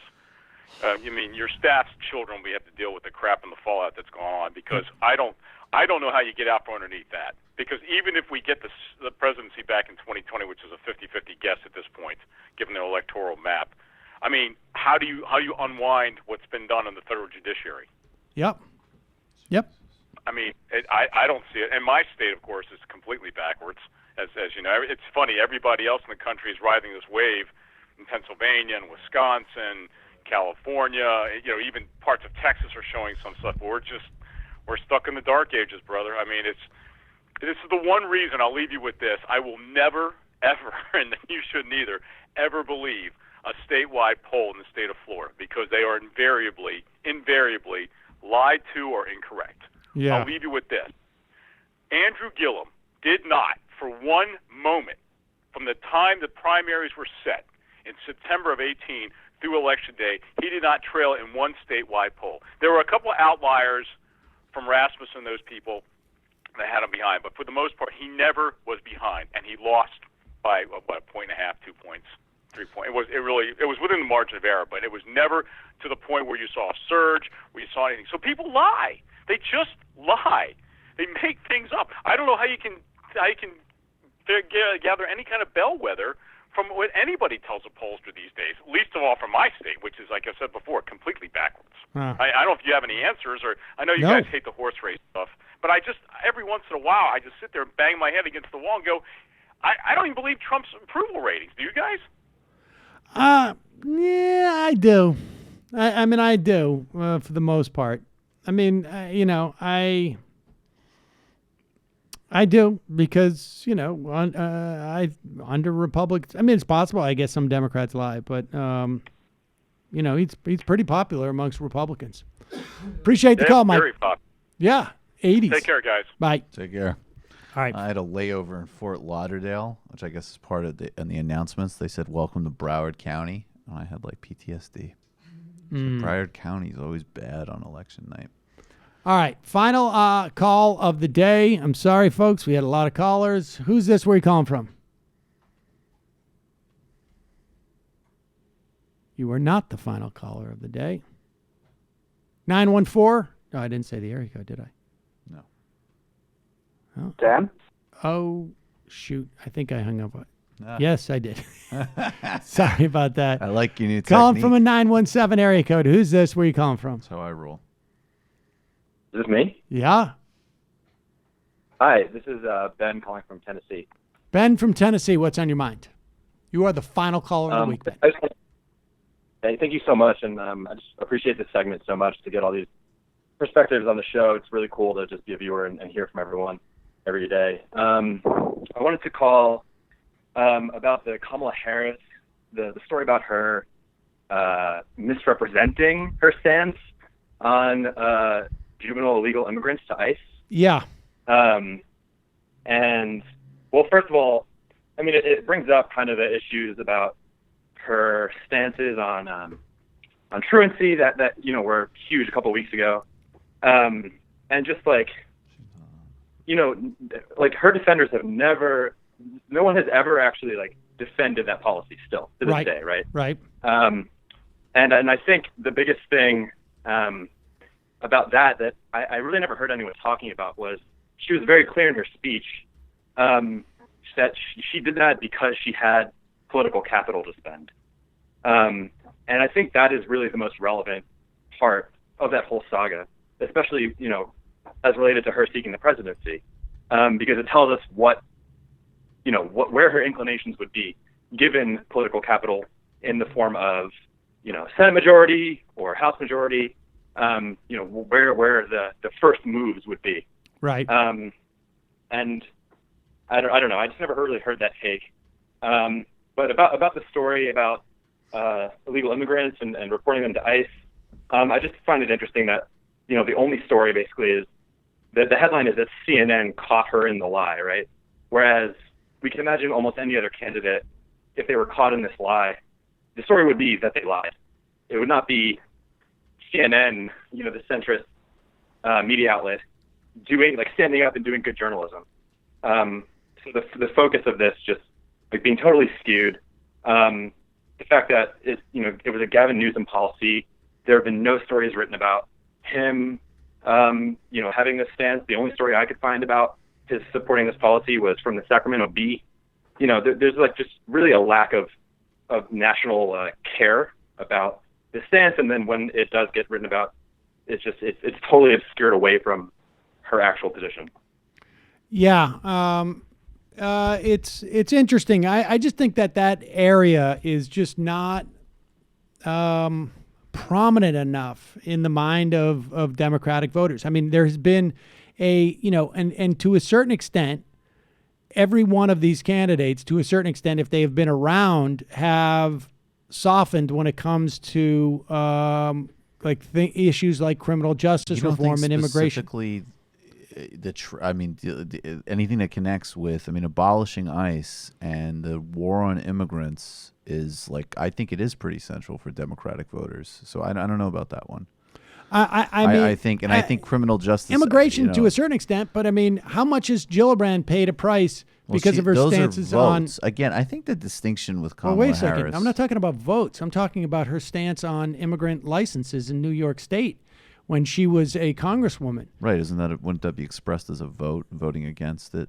No, she just came out and spoke against it. Or spoke against. Well, I think speaking and voting is still going to be, as I say, I think particularly on criminal justice reform. If you compare the fact that Biden literally wrote a tremendously toxic piece of legislation. There's video of Biden out Kamala there saying Harris, stuff that I think is going to be problematic for Biden, but I don't think it's going to be the most problematic for Biden. But he's going to have a parade of problematic That's things. true. But Kamala Harris, I think. But Bernie supported, he did. But that's a good example of the tiers I'm talking about here. I think writing the bill and then actively enforcing it put you in a different category than casting a vote. I mean, I think that's true. I just don't know if it, And if Bernie voted against that bill, all the same, he voted against the Violence Against Women's Act. So there's no way for him to win that. But I agree. I'm not talking about any, I'm not talking about a sort of a rational assessment. I mean, yes, it's possible that your average Democratic voter sees a fundamental difference between executing a policy that you didn't vote on, in a city across the country, versus voting on it as a senator or a congressperson. I don't know, but I can look at like how many hits this. I'm looking at this CNN piece, and Right. it's not like it's well traveled. Right. So I mean that's just my assessment. It's the same assessment I had make it before. well-traveled. That It's it's got to that folks for whom this is a primary issue set, what they do is going to have a big impact on how far and wide this stuff travels. But appreciate the phone call. Thanks so much for taking it, guys. All right. And we'll take 5 more IMs, and then we'll get out of here. Nick from Manitoba. Sam, you busy after this? I've got a couple of U-Haul trucks and an opportunity to take a lot of dough. What do you say, Paisan? Nick from Manitoba. Okay. What? I don't know. That's a Michael Cohen. He used to crash rental yes. trucks. We've forgotten about that. Kansas City. So cool. K-Stat Nate. Did you see Mero mock Ben Shapiro last night on his new show? No, I didn't see that. Oh, I will be watching that this afternoon. Magnus Klochin, that caller was the caretaker of Old Faithful. He had some great points to make. They all have their squint. Sam, Matt Brunig is someone you should have on the show regularly with the Green New Deal now on everyone's lips. MMT is going to be called out more and more. Please bring Matt on to discuss the critiques of it, and then again every 6 months or so to discuss other things. He should be a regular. I've had him on a bunch of times on Ring of Fire Radio, and but I think as we get more into these policies, we'll do that. Leftist show enough. It was all a dream. I used to read Socialist magazine, Bernie and AOC up in the limousine. Courier 11. I'm going to start. Sam, I'm going to start calling every day and setting the phone down so you can have a glimpse into the album sounds of the desert, ambient. And the final IM of the day, the week.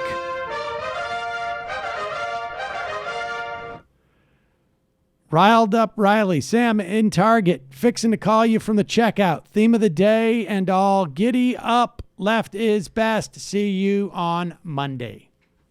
It might take all the strength I got to get to where I want, but I know somehow I'm gonna get there. I wasn't looking when I just got caught between the truth and the lie bar, but finding out won't make me feel any better. Yeah, I know the clock is ticking, but the meds are gonna kick in, and my pilot light shining bright. I get somewhere the choice was made, for the option where you don't get paid, for the road that bends before it finally breaks you. I guess somehow I lost my drive between the 101 and the 5. Do you know how far the detour takes